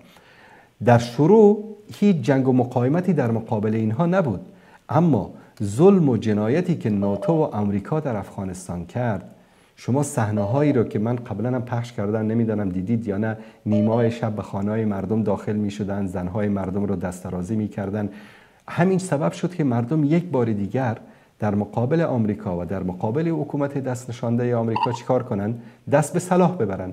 حالا شما اسمش میخوای جهاد بگذار، اسمش میخوای جنگ بگذار، اسمش میخوای اپوزیسیون بگذار، هر اسمی که میخوای بگذار. ظلم و جنایت ناتو و امریکا و حکومت دست نشانده اونها سبب شد که مردم دوباره بلند بشن. حالا مردم کجا بیشتر ضربه دیدن، ضرر دیدن؟ مردم جنوب، مردم مناطق پشتون، و حرکت‌های مسلحانه بیشتر از سمت جنوب و از مناطق پشتون نشین افغانستان آغاز شد. آیا از نگاه شرعی این جنگی که در مقابل اشغالگران، در مقابل کفار این مردم آغاز کردن جایز بود یا ناجایز؟ شما به عنوان یک کسی که از دین خبر دارید، اگر کسی بیاید وارد خانه تان شود، به ناموستان خدای نکرده دسترازی بکند و شما قدرت و استطاعتش رو داشته باشید، دست به سلاح نمیبرید؟ از خانواده و ناموستان دفاع نمی کنید؟ همین کارو کردن. هدف من اتصال نگیره که ما حامی و حکومت دیگه باشیم، نخیر رو حکومت دیگه رو همون عملای بدش تقویم میکنیم. چیزی که عیان است به افتار معروف کنم و این چی اجاد رو بیانه، چیزی که واضح و اشکال ما دیده بودیم، ما اصلا حمایت تقویم نمیکنم. او خیلی حکومت بد بود، اما به نظر شما گفتیم که حکومت مردمی نبود. آیا طالبان به نظر شما مردمی است؟ نه، مسئله مردمی و غیر مردمی از نگاه بله، از نگاه شرعی مسئله مردمی و غیر مردمی ما در اسلام حکومت مردمی نداریم. متوجه هستید؟ در اسلام ما چیزی به اسم دموکراسی نداریم. در دموکراسی یعنی چی؟ یعنی رأی اکثریت. اگر اکثریت مردم رأی دادن که مثل که ترامپ امروز در آمریکا رئیس جمهور شد. چرا رئیس جمهور شد؟ چون اکثریت مردم آمریکا به ترامپ رأی دادن. درست؟ آیا در اسلام اگر اکثریت مردم بیاین به یک انسان فاسق و فاجر، به یک انسان بیدین رأی بدن، آیا این اکثریت مورد اعتبار هست؟ در اسلام مورد اعتبار نیست. متوجه هستید؟ نه، هر که نظام شد به شرط باشه که همین قوم، همین ملیتی که گرفته حکومت همین عدالت کنه. عدالت باید در زمین. ماهی را بارها گفتیم که طالبان باید عدالت بکنن. هر حکومتی که به نام اسلام، به نام حکومت اسلامی میآید در یک جای حاکم می شود باید عدالت بکنن. العدل و اساس الملک، عدالت اساس یک حکومت است. در حکومتی که عدالت نباشد، ولو اینکه در رأس این حکومت صحابی رسول الله صلی الله علیه و سلم باشد، امیرالمومنین نه، صحابه رسول الله اگر باشد، عمر ابن خطاب باشد، ابوبکر صدیق باشد، علی ابن ابی طالب باشد، عثمان ذوالنورین باشد، اگر عدالت نکند این حکومت اسلامی نیست.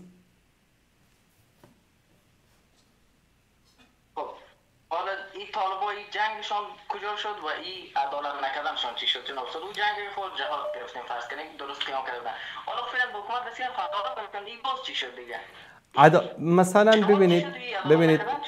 ببینید عدالت به چه معنی؟ عدالت به این معنی که امروز مثلا در افغانستان اینها بیان عدالت بکنن به این که دوباره سیاف و دوباره همون محقق و کابلی و احمد مسعود و همین مخالفینی که قبلا بودن در کابل در افغانستان حکومت میکردن، اینا رو هم بیارن در حکومت شریک بکنن. اگر عدالت به این معنی باشد، نه، این عدالت نیست. چون اونها یک زمانی قدرت دستشان بود، بله، قدرت دستشان بود، نتوانستن حکومت بکنن. بله، از این نگاه هیچ حکومتی در دنیا، چه حکومت دموکراسی باشد چه غیر دموکراسی باشد، قبول نمی کند که بیاد قدرت رو با 4 تا دشمن به اصطلاح که یک زمانی با هم کارد و پنیر بودن با اونها تقسیم بکند. اما عدالت به معنی این که همه اقشار ملت، ازبک هست، تاجیک هست، پشتون است، هزاره است، ترکمن است، قزاق است، قرقیز است، پشه‌ای است، بلوچ است، بر اساس کفاءتش، بر اساس علمش، بر اساس شایستگیش در این حکومت باید حق داشته باشد، منصب داشته باشد. به طور مثال ما در افغانستان مثلا وزیر معارف تعیین میکنن. اگر وزیر معارف رو طالبا بر اساس این تعیین بکنن که حتما باید پشتون باشد، حتما باید قنداری باشد، حتما باید از حرکت طالبان باشد، این کار عدالت نیست. بلکه باید وزیر معارف، این یک مثال میزنم، وزیر معارف بر اساس تقوا، بر اساس علم، بر اساس شایسته سالاری باید تعیین شود، ولو این که این وزیر معارف یک هزاره باشد، یک ترکمن باشد، یک قزاق باشد، یک قرقیز باشد. شاید کمترین به اصطلاح قومی که در افغانستان وجود دارد قرقیزا هستند. اگر در بین قوم شریف قرقیز یک انسان متقی، عالم و متخصص در امور تربیت و تعلیم وجود داشته باشد و او را وزیر تعلیم و تربیت تعیین نکنند، یک پشتون رو، یک قنداری رو به خاطر اینکه پشتون است، به خاطر اینکه قنداری است، به خاطر اینکه قوم و خویش ملا هیبت الله است، به خاطر اینکه در حرکت طالبا بوده، او رو بیارن به عنوان وزیر تعیین بکنن، این عدالت نیست، این ظلم است، این ستم است، این خوردن حق مردم است. چون رسول الله صلی الله علیه و آله و سلم می‌فرمایند که اگر یک برده حبشی سیاه که کله‌اش مانند کشمش باشد بر شما حاکم شود و امیر شما تعیین شود، بشنوید و اطاعت بکنید، مادامی که بر اساس قرآن و سنت بر شما حکم بکند. یعنی ما در دین اسلامی نداریم که حتما باید حاکم ما، رئیس جمهور ما حتما باید از یک قوم معین باشد، از یک ملت معین باشد. نه، ان اکرمکم عند الله اتقاکم. تشکر از شما برادر عزیز. جناب استاد، عدالت ما منظور ما یک دقیقه جناب استاد، خلاصش یک دو دقیقه دیگه لطفا بفرمایید. منظور ما جناب استاد از عدالت این نیست که ما بگیم رهبرای گذشته رو بره، اما همین چیزی که شما خودتون مثال دادین نمیشه، همین چیز در جریان است. ما حالا مثال یک وزیر اقتصاد، وزیر یک جای دیگه، ما یک کسی رو نیاز داریم که دانا باشه. همیشه مدرسای مدرسه ای اومده دیگه این رقم شد وطن. هیچ یک شایسته سالاری در بین اینا وجود نداره. مثلا خیلی چیزا رو ما شاید شما خودتون افغانستان باشید، ما شاهد خیلی چیزا هستیم که خلاف مسائل اسلامی است. اخیراً گفتم کتاب توحید شیخ محمد بن عبدالوهاب رحمة الله علیه من نکردن، نمیدونم خبر دارین یا نه نزدیک. بله، در برنامه گذشته در این مورد صحبت کردیم. چی شد و جهاد چی شد؟ ببینید اون مسئله جهاد رو بگذارید کنار، اون گذشته. ببینید کسی که به خاطر خدا جهاد کرده باشه اجرش با الله سبحانه و تعالی است. کسی که به خاطر دنیا جهاد کرده باشه، در حدیث رسول الله صلی الله علیه و سلم میفرمایند که انما الاعمال بالنیت، هر عمل به نیت انسان تعلق داره. کسی که به خاطر خدا جهاد کرده اجر و پاداشش رو میگیره، کسی که به خاطر دنیا جهاد کرده الی جهنم و بئس المصیر، هیچ اجر و پاداشی هم نمیگیره، شاید هم که یعنی در شعبه ای از نفاق قرار بگیره. ببینید عدالت، آنچه که ذکر کردم خدمت شما در دین مبین اسلام، مثلا رسول الله صلی الله علیه و سلم قبل از وفاتشان یکی از بزرگترین لشکرهای که به سوی روم فرستاده میشد رو آماده کردند. در رأس این لشکر کی رو گذاشتن؟ فرمانده لشکر کی بود؟ اسامه بن زید بود. اسامه ابن زید رضی الله تعالی عنهما. زید پدر اسامه چی کاره بود میدانید؟ زید ابن حارثه؟ نه. برده بود. زید ابن حارثه برده بود. برده ای رو که آورده بودن در مکه فروخته بودن. رسول الله صلی الله علیه و سلم او را خریدند و آزادش کردند و از بس که او را دوست داشتن میگفتن حب رسول الله، یعنی محبوب رسول الله صلی الله علیه و سلم، و او را پسرخوانده خودشان، یعنی او را میگفتن زید ابن محمد، زید ابن محمد، تا اینکه آیه نازل شد که الله متعال گفت ادعوهم لآبائهم. این زید ازدواج کرد، خداوند به او پسری داد، یک برده ای که در بازار برده فروشی مکه فروخته شده بود. رسول الله صلی الله علیه و سلم او را خریدن، آزادش کردن. این برده پسری داشت اسمش اسامه بود. رسول الله صلی الله علیه و آله و سلم سرلشکر و فرمانده کل سپاه اسلام کی را تعیین کردن؟ اسامه ابن زید ابن حارثه. اسامه پسر یک برده، او رو چیکار کردن؟ سرلشکر و فرمانده کل لشکر تعیین کردن. در مدینه در اون زمان ابوبکر بود رضی الله تعالی عنه، عمر بود، عثمان بود، علی بود، طلحه بود، زبیر بود، دهها و صدها نفر از بزرگان صحابه رضی الله تعالی عنهم اجمعین بودن. اما چرا پیامبر صلی الله علیه و سلم پسر یک برده ای رو به عنوان فرمانده کل انتخاب کردن؟ به خاطر چی؟ به خاطر شایستگیش. چند ساله بود میدانید؟ چند ساله بود در اون موقع؟ نه خیر، چند ساله بود؟ 19 سالش بود.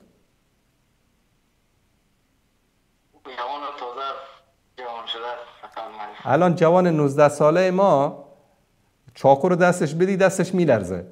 جوان 19 ساله‌ای به نام اسامه ابن زید فرمانده کل لشکر اسلام برای اولین نبرد سرنوشت ساز در مقابل امپراتوری عظیم روم که ابرقدرت دنیا بود. پس در اسلام رسول الله صلی الله علیه وسلم عملاً برای ما نشان دادن که شایسته سالاری مهم است، نه اینکه قوم و خویش من هستی، از قوم و قبیله من هستی، از اصحاب و یاران نزدیک. حتی تقوا و پرهیزگاری هم مهم نیست در اسلام. ببینید تقوا و پرهیزگاری در دادن مناصب مهم نیست و این رو من صریحاً میگم، شاید بعضی خوششان نیاد. چرا؟ آیا در بین صحابه ما متقی‌تر از ابوذر داشتیم؟ نداشتیم. ابوذر متقی‌ترین صحابه بود. وقتی که پیش رسول الله صلی الله علیه وسلم آمد طلب امارت کرد، پیامبر صلی الله علیه وسلم برش امارت دادن؟ ندادن. چی گفتن؟ یا اباذر انت امرؤ ضعیف، تو یک انسان ضعیف هستی و اینها امانه و این امانت است و یوم القیامت حسره و در روز قیامت ندامت و پشیمانی می آورد. تو نمیتوانی امارت بکنی. اما خالد بن ولید که 2 روز نمیشد که مسلمان شده بود، سومین فرمانده لشکر اسلام در جنگ موته تعیین شد. چرا؟ چون لیاقتش رو داشت. الان شما ابوذر را در یک کفه ترازو بگذارید، ایمانش رو، تقوایش رو، پرهیزگاریش رو، و خالد بن ولید رو در یک کفه ترازوی دیگر بگذارید رضی الله تعالی عنهما، کدامش سنگین تر است؟ معلوم است که ابوذر. پس چرا پیامبر به ابوذر منصب نداد؟ چون شایستگی نداشت، ضعیف بود، شخصیت نداشت. بله، شایستگی سیاسی نداشت، نه اینکه شایستگی تقوا و پرهیزگاری نداشت، شایستگی سیاسی نداشت.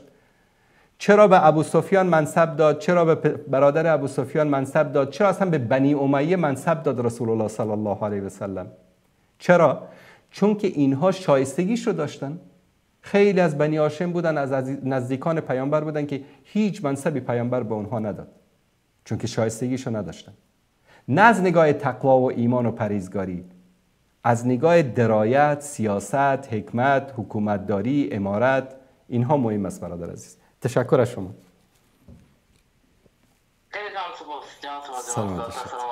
سلام و رحمت الله و برکاته.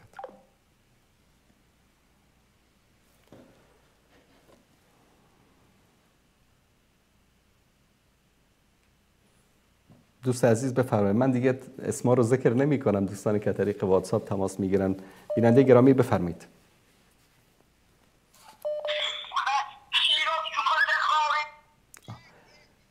باز در طویله حوزه علمیه قم باز شده.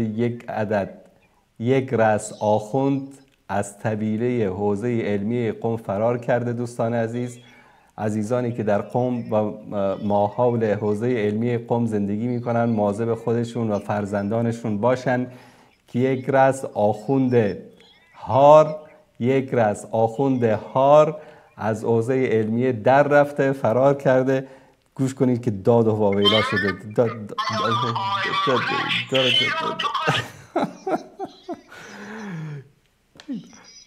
بعضش خراب است بیچاره بدبخت. والا اگر قراره که اینطوری فوشکاری رو شروع بکنید، من دیگه مجبورم که بعد این دفتر نرگس خانم رو باز بکنم، همسر امام 11متون و مادر امام 12متون که در اون مسیر برده فروشا و در کاروانسراها و خلاصه چه وضعیتی داشت. فکر کنم دلشون تنگ شده به خاطر این چیزا. بیننده گرامی سلام علیکم، بفرمایید.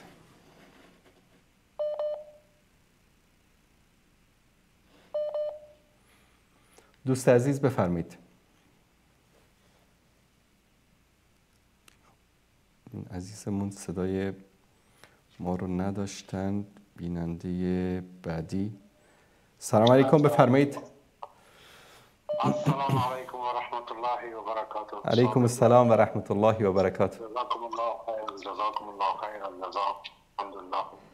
الله برنامه زیبایتان واقعا 20 سال است که شما متواتر پای در پای مردم میفهمونید سلامت باشید. الله متعال.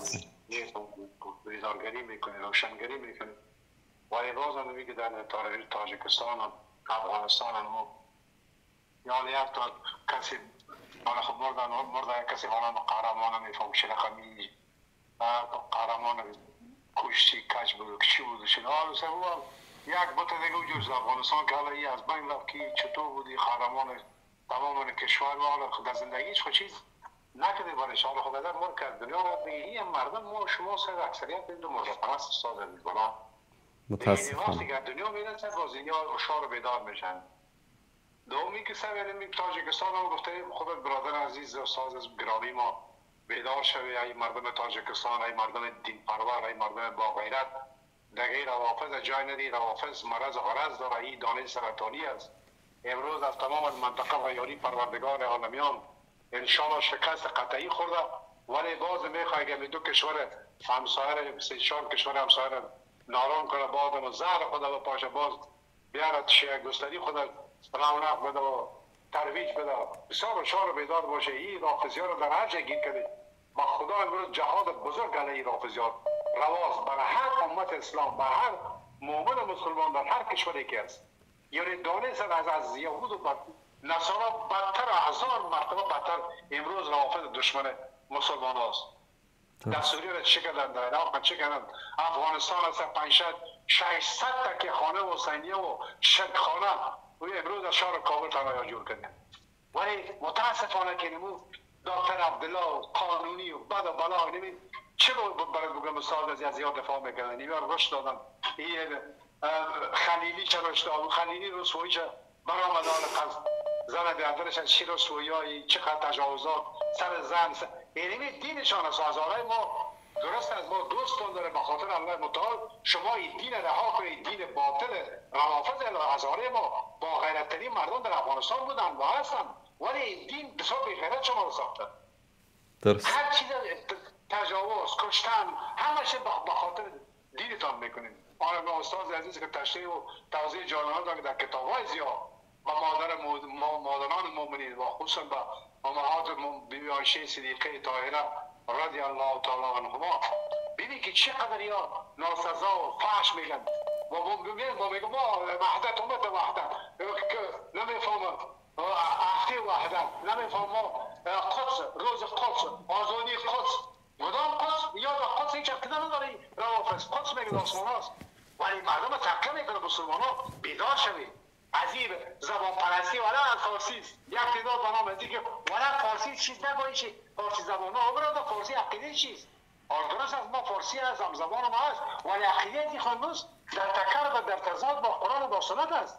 وقتی با مادران مومنی با صحابه ما با خلیفه اول دوم و شوروز لعنه یا این چی رقم برادر یک بیخی برادر نور چشم باشد بیخی ما تو سگ برید چخ میکنیم بدرد نمیخورند یا بیدارگری و این دعوت استاد عزیز در 20 سال متواتر براتون میگه اون مردم اون ملت تاجیکستان و افغانستان بیدار شوید. ما ولی افغانی اقتدار حالا افغانستان افغانیست ما یک مشکل با شیعه و سنی داریم چطور نداری شما در تکیه خانه برو تو لعن و نفری تو رو میگه نمیگه تقیه میکنم یک ذره بیدار شوید و از سنت افغانستان بنام از که ما افغانیستیم و نمیفهم ما غیرت داریم و دیگه استاد عزیز خداوند شما را رحم روش در دنیا و آخرت هم تو سرفراز و کامیاب و کامگار باشد سر دولت امارت اسلامی افغانستان که هم دیگه اشتباهات خود بسیار زیاد دارد. یک مذهب پیش برده در اسلام روا نیست آن خودتان تشریح دادن یک مذهب خاص بیا کنترل کنه به نام اسلام از الله بترسید. ایجاد حکومت الهی گفته شیخ الاسلام عبدالحمید حفظ الله حکومت اسلامی حکومت الهی است نه اینکه یک مذهب خاص بیا امروز کنترل رو به دست بگیره دیگه مذهب و دیگه توحید و کتاب محمد عبدالوهاب رحمت الله علیه من نکنم این چیزا رو اون طالبا یک ذره فکرتون بگید بدن دین خشک و بیمانی نسازید. دین الهی است مثل بحر است بحر بی پایان است. یک کمی از این چیزا برای در غیر از خداوندی یک عذاب بسیار خطرناک سر از باد نازل میشه و این رقمی که روز اهل توحید از بین میبرن اهل حدیث از بین میبرن سلفی را از بین به نام داعش نمیفهم یارا این وظیفه را از این بالا میشه وظیفه گرفته شما این پولی که در مقابل 40-50 میلیون میگیری همین وظیفه را دارید که این مردم نمونید در افغانستان امروز توحید میگن اون رو میذاریش. امروز ما دیگه مذهب نمیخوایم، ما توحید، ما عبدالوهاب نمیگیم، بعد یک وهابی بود. این خود طالب دیگه فهم میذاره. از برای خدا شرم داشته باشید. در عربستان میرید، در قطر میرید، شب روز پشت تلویزیون نماز میخونید، عبادت میکنید. چطور تعصب نشون میدید تعصب مذهبی را؟ استاد عزیز بازم جزاکم الله خیر از این برنامه زیبا شما. سلامت باشید. در این زمینه از زبان مبارک شما میخوایم از سلامت باشید. الله ما را دوست داریم از عالم دور و طور احترام. سلامت باشید. سلامت باشید. تشکرش. علیکم السلام و رحمت الله و برکاته. سلامت باشید. من تشکر میکنم از این برادر عزیزمون. گاهی اوقات نکات بسیار مهمی رو در صحبت‌هایشون به یاد من میاندازن که یکی از مطالب مهمی که ذکر کردن قضیه ایران و تاجیکستان است. همونطوری که میدانید در خیانتی که بر علیه حزب نهضت اسلامی شد در دهه 90 و اجباری که در صلح از طرف رهبران تاجیک تبار افغانستان ربانی و مسعود و اینها صورت گرفت که حزب نهضت رو مجبور کردن که با حکومت تاجیکستان و با رحمانوف صلح بکنن و این فشار از طرف کی بود؟ از طرف ایران بود و فشار بر ایران از طرف کی بود؟ از طرف روسیه بود. چرا روسیه این فشار رو می آورد؟ به خاطر اینکه نیروگاه بوشهر رو و بعضی از بسیار کمک‌های نظامی که روسیه به ایران میکرد مرهون بر این بود که باید این جنگ صلح بشه. به هر صورت حالا بگذاریم از این وقایع تاریخی که سراسر از روزی که این رژیم منحوس در ایران حاکم شده غیر از خیانت به اسلام و مسلمان ها کار دیگری انجام نداده. تصاویر رو شاید دوستان بتونن نشون بدن. هفته گذشته آقای پزشکیان رئیس جمهور ایران سفری داشت به تاجیکستان. میدونید که در سالهای گذشته همچین سفرهای بسیار کم صورت میگرفت و روابط تاجیکستان و ایران به سردی گراییده بود. یک دفعی آمد و به قول افغانها تفت نکرد و جوش آمد. دلیل چی است؟ یک نکته باریکی است که من اینجا میخوام هم تذکر بدم به ملت شریف تاجیکستان و هم به حکومت افغانستان. بقای رژیم آخوندیزم ایران در این است که همیشه در ماحول خودش یک بحرانی بیافریند. بقای این رژیم در این است که همیشه در یک جنگی باشد تا ملت ایران رو مشغول بکنن با فقر، با مشکلات سیاسی، با مشکلات اقتصادی، با مشکلات اجتماعی مردم رو مشغول بکنن. چون ببینید از روزی که این حکومت به وجود آمد 6 ماه بعد جنگ با عراق شروع شد. جنگ با عراق تموم شد، خلاصه یک مشکل دیگری در لبنان ایجاد کرد، از اونجا تموم شد، در سوریه مداخله کرد. خلاصه تا امروز اینها یک روز هم در صلح و آرامش با جهان اسلام و با ملت ایران و با مسلمان ها نبودن. همیشه در جنگ و درگیری بودن تا اینکه به خواست الله سبحانه و تعالی دست و پای اینها از لبنان و از سوریه و از مناطق خاورمیانه چی شد؟ قطع شد. الحمدلله دست و پای اینها از اونجا قطع شد و از سوریه با خفت و خواری و ذلت از اونجا اخراج شدن. الان مونده این حکومت چیکار بکنه؟ حتما باید یک بحرانی ایجاد بکنه، حتما باید یک درگیری ایجاد بکنه، چون وجود حکومت آخوندیزم در ایران در چی هست؟ در ایجاد بحران در ایران و در منطقه. بقایشان در ایجاد بحران در جهان نهفته است و این رو یقین داشته باشید که یک روز اینها بدون در آرامش نمیتونن زندگی بکنن. آرام شدن سقوط میکنن، آرام شدن مردم بر علیه اینا قیام میکنن. به خاطر همین باید همیشه درگیری ایجاد بکنن. بعد از اینکه دست و پاشون در خاورمیانه قطع شد از سوریه و از لبنان و از این مناطق، الان رفتن کجا؟ طرف آسیای میانه. الان این کشورهایی که در نیمه امنیت و آرامی قرار داشتن میخوان الان این منطقه رو به گند بکشن، منطقه رو با آتیش بکشن. به نام چی؟ به نام فارسی و به نام نژاد آریا و به نام نمیدونم همه ما یکی هستیم و همزبان هستیم و هم فرهنگ هستیم و فلان هستیم. یقین داشته باشید که به زودی ایران یک فتنه بزرگی در تاجیکستان ایجاد می کند و کل این منطقه آسیای میانه به شمول افغانستان رو مثل سوریه و مثل لبنان به خاک و خون میکشد. شاهد خواهید بود. و 4 تا احمقی رو به نام جبهه مقاومت، به نام تاجیک و امزبان و فارسی زبان، اینها رو میارن در اونجا، یک درگیری و یک تنشی در منطقه ایجاد میکنن. از این طرف هم الله سبحانه و تعالی عقل بده، منطق بده به حکمداران افغانستان که با درایت و با حکمت با این توطئه ها و دسیسه ها برخورد بکنن که خدای نکرده یک جنگ دیگری رو در این منطقه بعد از اینکه سوریه آرام شد و آزاد شد، از وجود کثیف اینها پاک شد، امروز میخواهند که یک فتنه رو در تاجیکستان ایجاد بکنن. و این رو هم بدانید که در بین مردم تاجیک خیلی تعداد زیادی از دست نشاندهای خودشون، از حقوق‌بگیرای خودشون، از کسانی که یا سنی اثناعشری هستند یا رافضی شدن وجود دارد که اینها چیکار میکنن؟ از اونها هم استفاده میکنن، مانند حزب الله، مانند حکومت‌های دیگری که به اصطلاح در منطقه اینها ایجاد کرده بودند. به هر صورت اینها دنبال یک دسیسه و توطئه جدیدی در تاجیکستان هستند. میدونید که تنش‌هایی بین تاجیکستان و بین طالبان از سابق وجود داشت. تعدادی از تاجیک‌ها در افغانستان هستند و تعدادی از مردم در داخل تاجیکستان با بعضی از قانون‌ها و بعضی از سیاست‌های جدید دولت به اصطلاح ناراض هستند.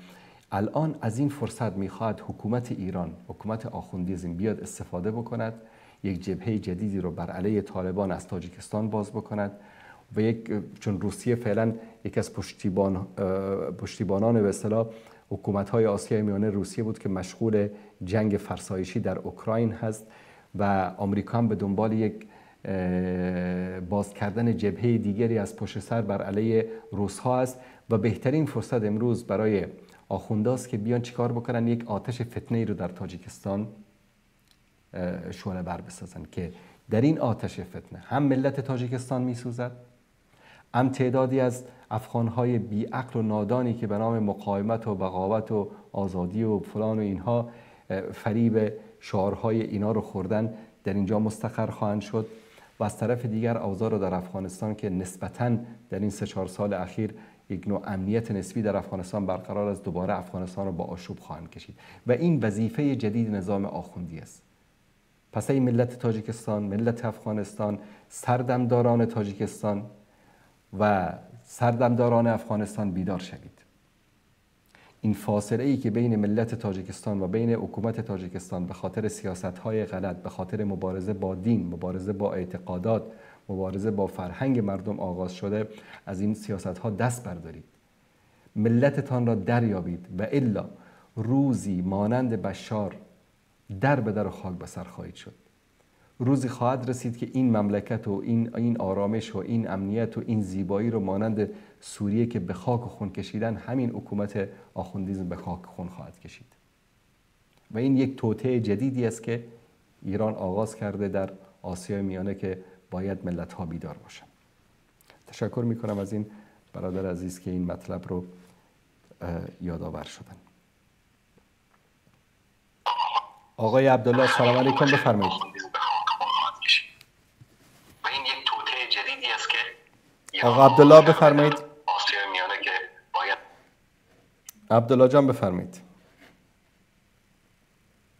سلام علیکم استاد محترم، صدای من رو دارید؟ صدای شما هست، بفرمایید. آقای انصاری، من از جمهوری چک برای شما زنگ زدم. بفرمایید. اینجا من محصل هستم، اصلا من از افغانستان هستم. میخوام یک سوال اساسی دارم از شما راجع به دین، اما قبل از اون میخوام خودت رو بدانم که شما اهل افغانستان هستید یا اهل تاجیکستان یا ایران، چون فارسی شما ماشاءالله بسیار زیباست، مرا خوشم آمد. من هم تاجیکم، هم افغانم، هم ایرانیم. بسیار خوب، بسیار خوب. آقای انصاری، یه سوال داشتم. بله بفرمایید. یه حدیث هستش در صحیح مسلم، من این را از نظر منطقی شد خواستم در نظر شما را در این مورد بدانم. حدیث هستش، همین نمبر شما برای شما میگم. یک چند کلمه بخوانید از حدیث که من اینجا سرچش بکنم. بفرمایید. خب حدیث صحیح مسلم هستش 6222. 6222 ببخشید 29. 6229 بسیار خوب. متن حدیث را بخوانید برادر عزیز. خب اینجا هستش عن ابي حازم عن سهل بن سعد قال استعمل على المدينة رجل من آل مروان قال فدعا سهل بن سعد فأمره أن يشتمن عليا قال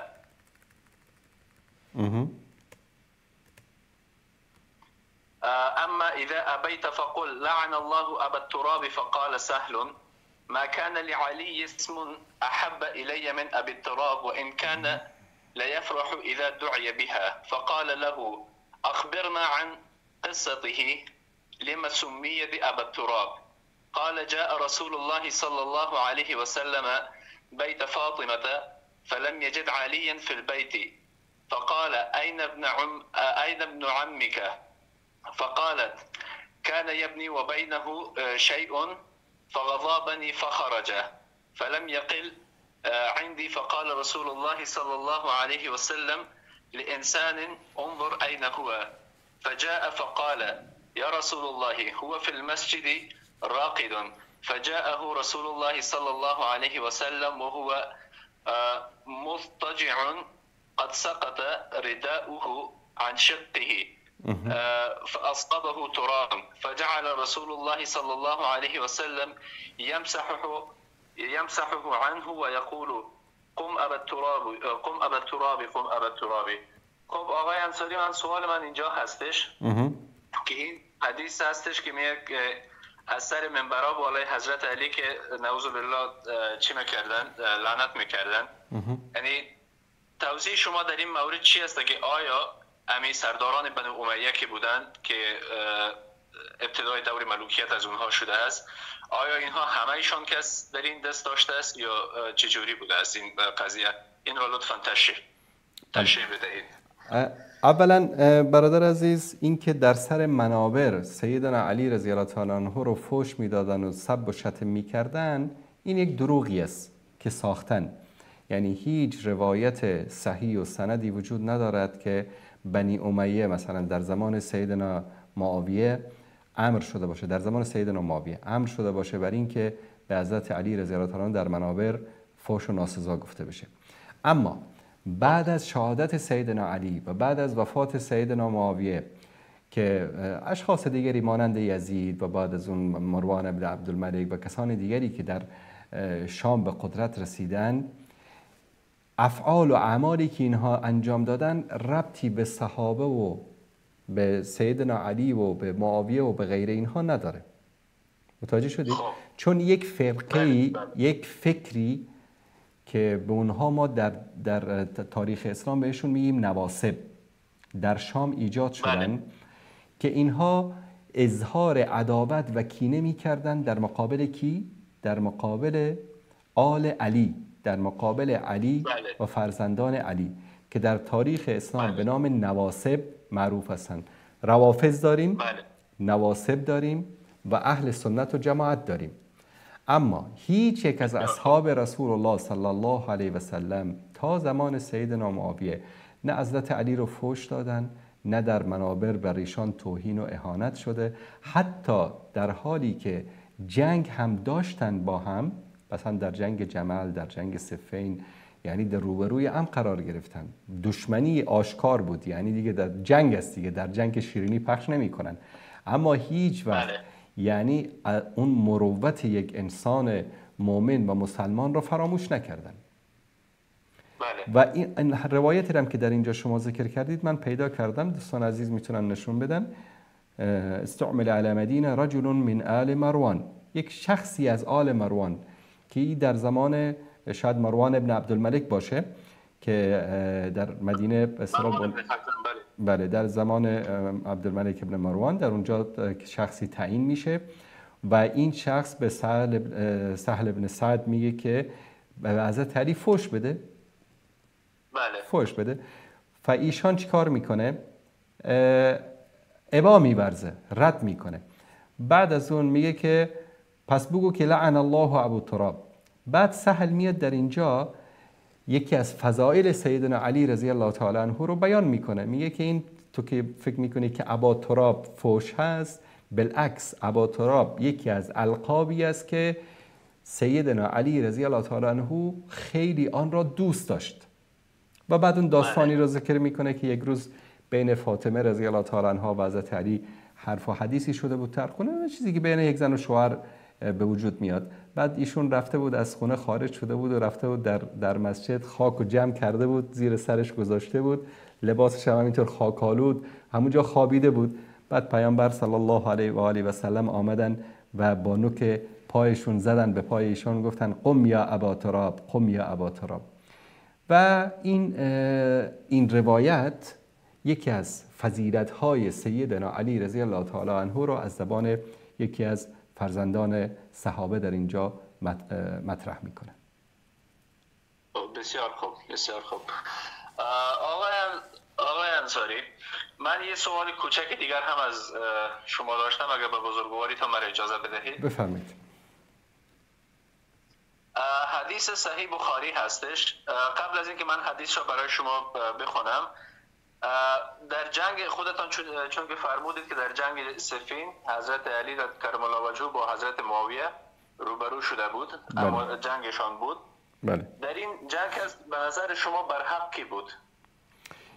ببینید نظر اهل سنت و جماعت این است که برحق حضرت علی بود. چرا؟ حاکم و خلیفه‌ای که بیعت شده بود با او، چون بیعت اهل حل و عقد به اصطلاح در کجا بودن؟ در مدینه بودن. اینها با کی بیعت کرده بودن؟ با حضرت علی بیعت کرده بودن. متوجه هستید؟ پس حضرت علی خلیفه برحق بود و باید همه مسلمان ها به شمول سیدنا معاویه باید چیکار میکردن؟ با حضرت علی بیعت میکردن. و اینکه آیا حضرت معاویه بر باطل بود، این هم حرف درستی نیست. چرا؟ حضرت معاویه به خاطر منصب و قدرت و خلافت با حضرت علی درگیر نشد. معاویه چی میخواست از علی؟ میگفت که همین کسانی که در مدینه بودن و در قتل خلیفه مسلمان ها دست داشتن و امروز در لشکر تو هستن، همینها رو بیا به من تسلیم بده که اینها رو چیکار بکنیم؟ اینها رو به جزای اعمالشان برسانیم. حضرت علی چی کار کرد؟ گفت که الان وقتش نیست، الان فرصت این کار نیست که من اینها رو بیام به شما تحویل بدم، چون که یک درگیری و یک مشکل دیگری در داخل لشکر ایجاد می شود. حضرت علی هم دلایل خاص خودشون رو داشت. متوجه شدید؟ بله جناب. بعد همین کسانی که در همین مشکلات و درگیری هایی که بین سیدنا علی و سیدنا معاویه ایجاد شد، که اکثرشون از جمله آشوبگرانی بودند که در قتل سیدنا عثمان دست داشتن یا جزئی از همون لشکر آشوبگرا بودن، اینها را حضرت علی بعداً همان کاری را با آنها کرد که حضرت معاویه در زمان صفین خواسته بود. اما کی؟ بعد از اینکه کار از کار گذشت، بعد از اینکه در بین امت اسلامی دو دستگی ایجاد شد. شما میدانید یکی از اسباب شهادت حسین ابن علی رضی الله تعالی عنهما در کربلا کیا بودن؟ همین چیا بودن؟ خوارج و شورشیان. همین شورشیانی که در قتل عثمان دست داشتن و در جنگ صفین در لشکر کی بودن؟ در لشکر حضرت معاویه؟ در لشکر حضرت علی بودن. خب شمر ابن زلجوشن، عبیدالله ابن زیاد، متوجه شدم. بسیار خوب. همین شمر ابن زلجوشن و عمر سعد و نمیدونم عبیدالله ابن زیاد، همینایی که در کوفه حاکم بودن در زمان واقعه کربلا، اینها کیا بودن میدانید؟ اینها همان کسانی بودند که در جنگ صفین در لشکر حضرت علی بودند. اینها همان کسانی بودند که حضرت معاویه میگفت که اینها رو باید محاکمه کرد. چرا؟ اینها آمدن خلیفه مسلمان ها را در مدینه منوره کشتن. بعدش همین عبدالرحمن ابن ملجم و خوارجی که بر حضرت علی قیام کردند و حضرت علی در نهروان اونها را کشت، بیش از 4-5 هزار نفرشان را کشت و یکی از اونها فرار کرد و در مسجد کوفه حضرت علی را به شهادت رساند. همین خوارج در لشکر کی بودن؟ اول در لشکر حضرت علی کرم الله وجهه بودن، بعدش از جدا شدن و تکفیر اینها را کرد تا اینکه سبب در نهروان اینها همش کوبیده شدند. دقیقاً. پس ببینید که مشکل از کجا شروع شد. حضرت معاویه درست است، یعنی شاید یک سری اشتباهاتی رو، چون که ما قائل به معصوم بودن صحابه نیستیم، بعضی اشتباهاتی رو هر صحابی انجام داده. منتها در قضیه این که باید این شورشیان محاکمه بشن و لشکر حضرت علی از اینها پاک بشه، حضرت معاویه برحق بود. بعد عده‌ای از مردم میان چی میگن؟ میگن چطور امکان داره که هم علی برحق باشه و هم معاویه برحق باشه، هم علی مؤمن باشه هم معاویه مؤمن باشن و هر دو با هم جنگیدن و هزاران نفر کشته شدن. میگیم برادر عزیز، الله متعال در قرآن کریم میفرماید که و این طائفتان من المؤمنین اقتتلوا، اگر دو گروهی از مؤمنین با هم جنگیدن، پس هر دو گروه میتوانند که مؤمن باشند و با هم بجنگن، چون بشر هستند. اختلافات فکری، اختلافات سیاسی، اختلافات اعتقادی، هر نوع اختلاف امکان دارد در بین بشر ایجاد شود. بله، بسیار خوب آقای انصاری، از شما بسیار متشکرم. زنده باشید. یک گزارش دارم، یک خواهش دارم از این روافض ملعون. اینجا من در یوتیوب شما را لایف هم نگاه میکنم. بله. اینا بر حضرت عمر دشنام میدهن، لعنت میکنن، لعنت خدا بالای خودتان. کسانی که شیخین رو لعنت میکنن، کسانی که خلفای راشدین رو لعنت و توهین میکنن.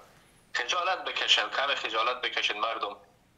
شما نمیدانید که اونها چه قربانیایی به همراه پیامبر اکرم صلی الله علیه و سلم دادن و چه خدمات و چه عدل را در روی جهان از طریق منهج انقلاب نبی صلی الله علیه و سلم قائم کردن. شما میان به اونها دشنام میدهید و اینکه فقط مغزشویی شده اید، دیگر اصلا کدام دلیل هم ندارن. اینجا آمدن، من در لایف شما نگاه میکنم آقای انصاری، حضرت عمر را لعنت میکنن، حضرت ابوبکر را لعنت میکنن.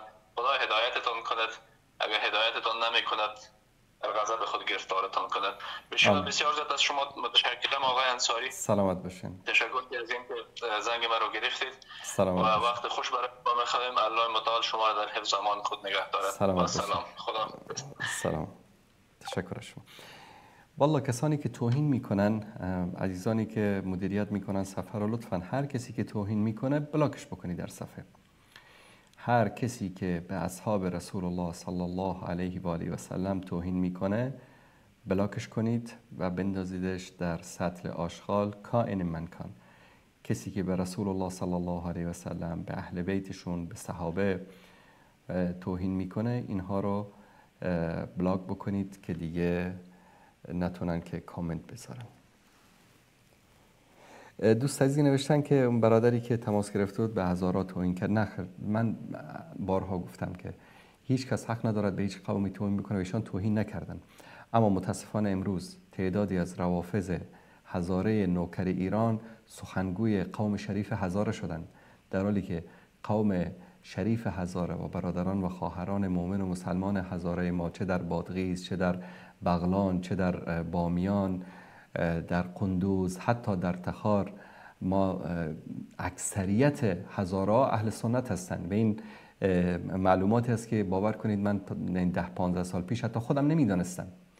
یعنی همیشه در ذهن ما این است که ما فکر میکنیم ولایت بامیان همه شیعه هستن، همه رافضی هستن، همه هزارای چیز هستن، در حالی که ما در ولایت بامیان اکثریت مردم بامیان تقریبا بیش از 60-65% هزارهای اهل سنت هستند.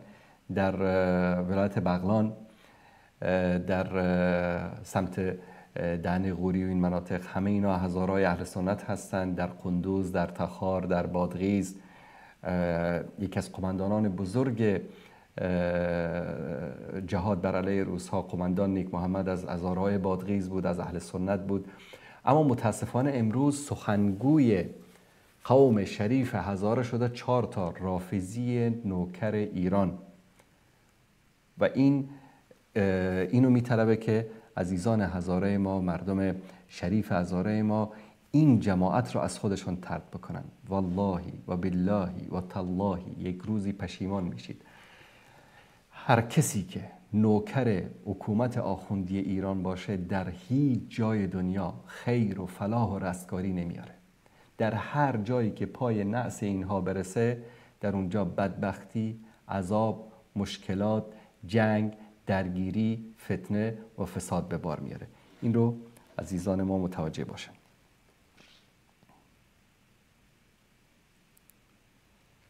بیننده عزیز سلام علیکم، بفرمایید.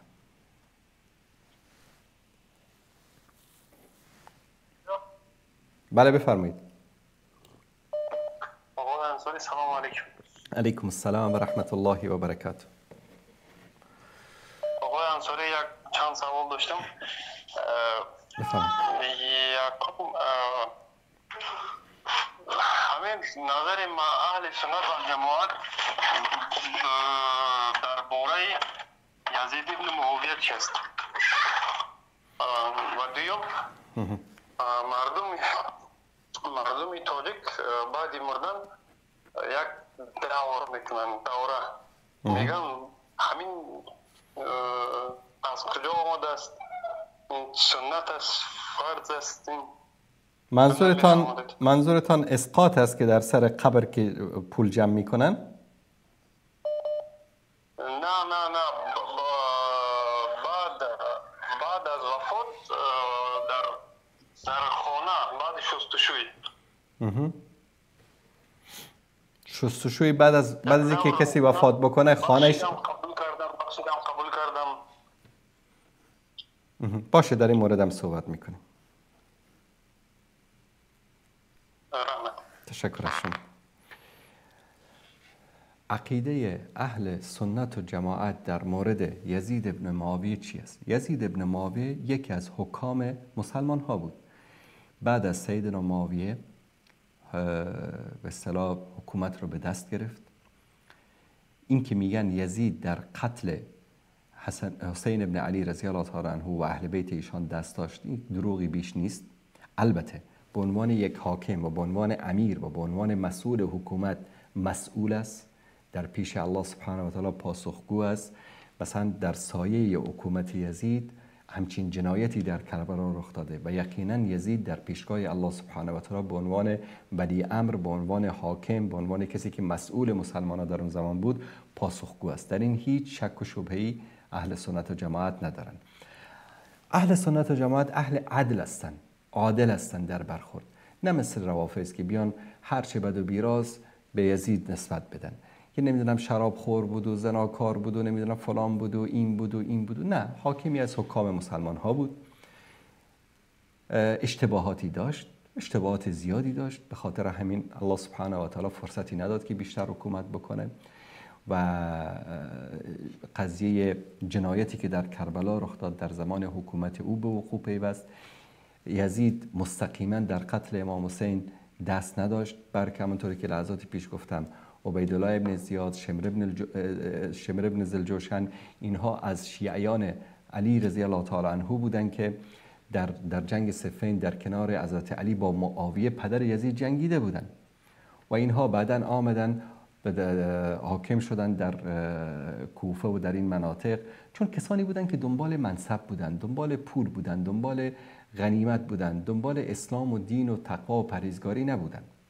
اگر مثلا امروز بیاد یک نفری بگه که چون که یزید ابن معاویه اومد عبیدالله ابن زیاد را حاکم بر کوفه کرد و ایشان آمد حسین ابن علی را کشت، به خاطر همین قاتل امام حسین یزید ابن معاویه است، خب یک انسان مسلمان میتونه بگه که خب دوست عزیز اگر اینطوری باشه پس قاتل امام حسین حضرت علی است، چون که شمر ابن زلجوشن و عبیدالله ابن زیاد و امثال اینها رو که در قتل امام، که حتی کسی که سر امام حسین رو رضی الله تعالی عنه رو از سرش جدا کرد، یکی از شیعیان حضرت علی بود که در جنگ صفین و در جنگ جمل در کنار حضرت علی شمشیر میزد.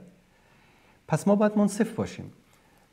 یزید در شام بود، و واقعه کربلا در عراق رخ داده و تنها کاری که یزید کرد میخواست به زور بیعت بگیره از عبدالله ابن عمر، از عبدالله ابن زبیر و از حسین ابن علی، که حسین ابن علی به خاطر نامه هایی که از عراق و از اینجا براش فرستادن فریبش دادن که تو بیا با تو بیعت میکنیم. اما وقتی که در نزدیکی عراق در کوفه آمد، در اونجا رفتن با لشکر عبیدالله ابن زیاد یک جای شدن و ایشان رو به شهادت رساندن. پس ما در مورد معاویه و در مورد یزید و در مورد حکام مسلمان ها راه انصاف رو داریم. اهل سنت اهل عدل و انصاف و وسطیت هستن. کار بدش رو میگیم کار بد است، تهمت بهش نمیزنیم، بهتان بهش نمیزنیم، کاری که نکرده باشه متهمش نمی کنیم و عقیده اهل سنت مثلا ابن تیمیه و غیره از علمای اهل سنت بارها گفتن که کسانی که حضرت حسین رو کشتن و در کشتن او دست داشتن، لعنت خدا و ملائکه و جن و انس بر آنها بود. و این نظر اهل سنت است. دوست عزیز بیننده عزیز، سلام علیکم، بفرمایید.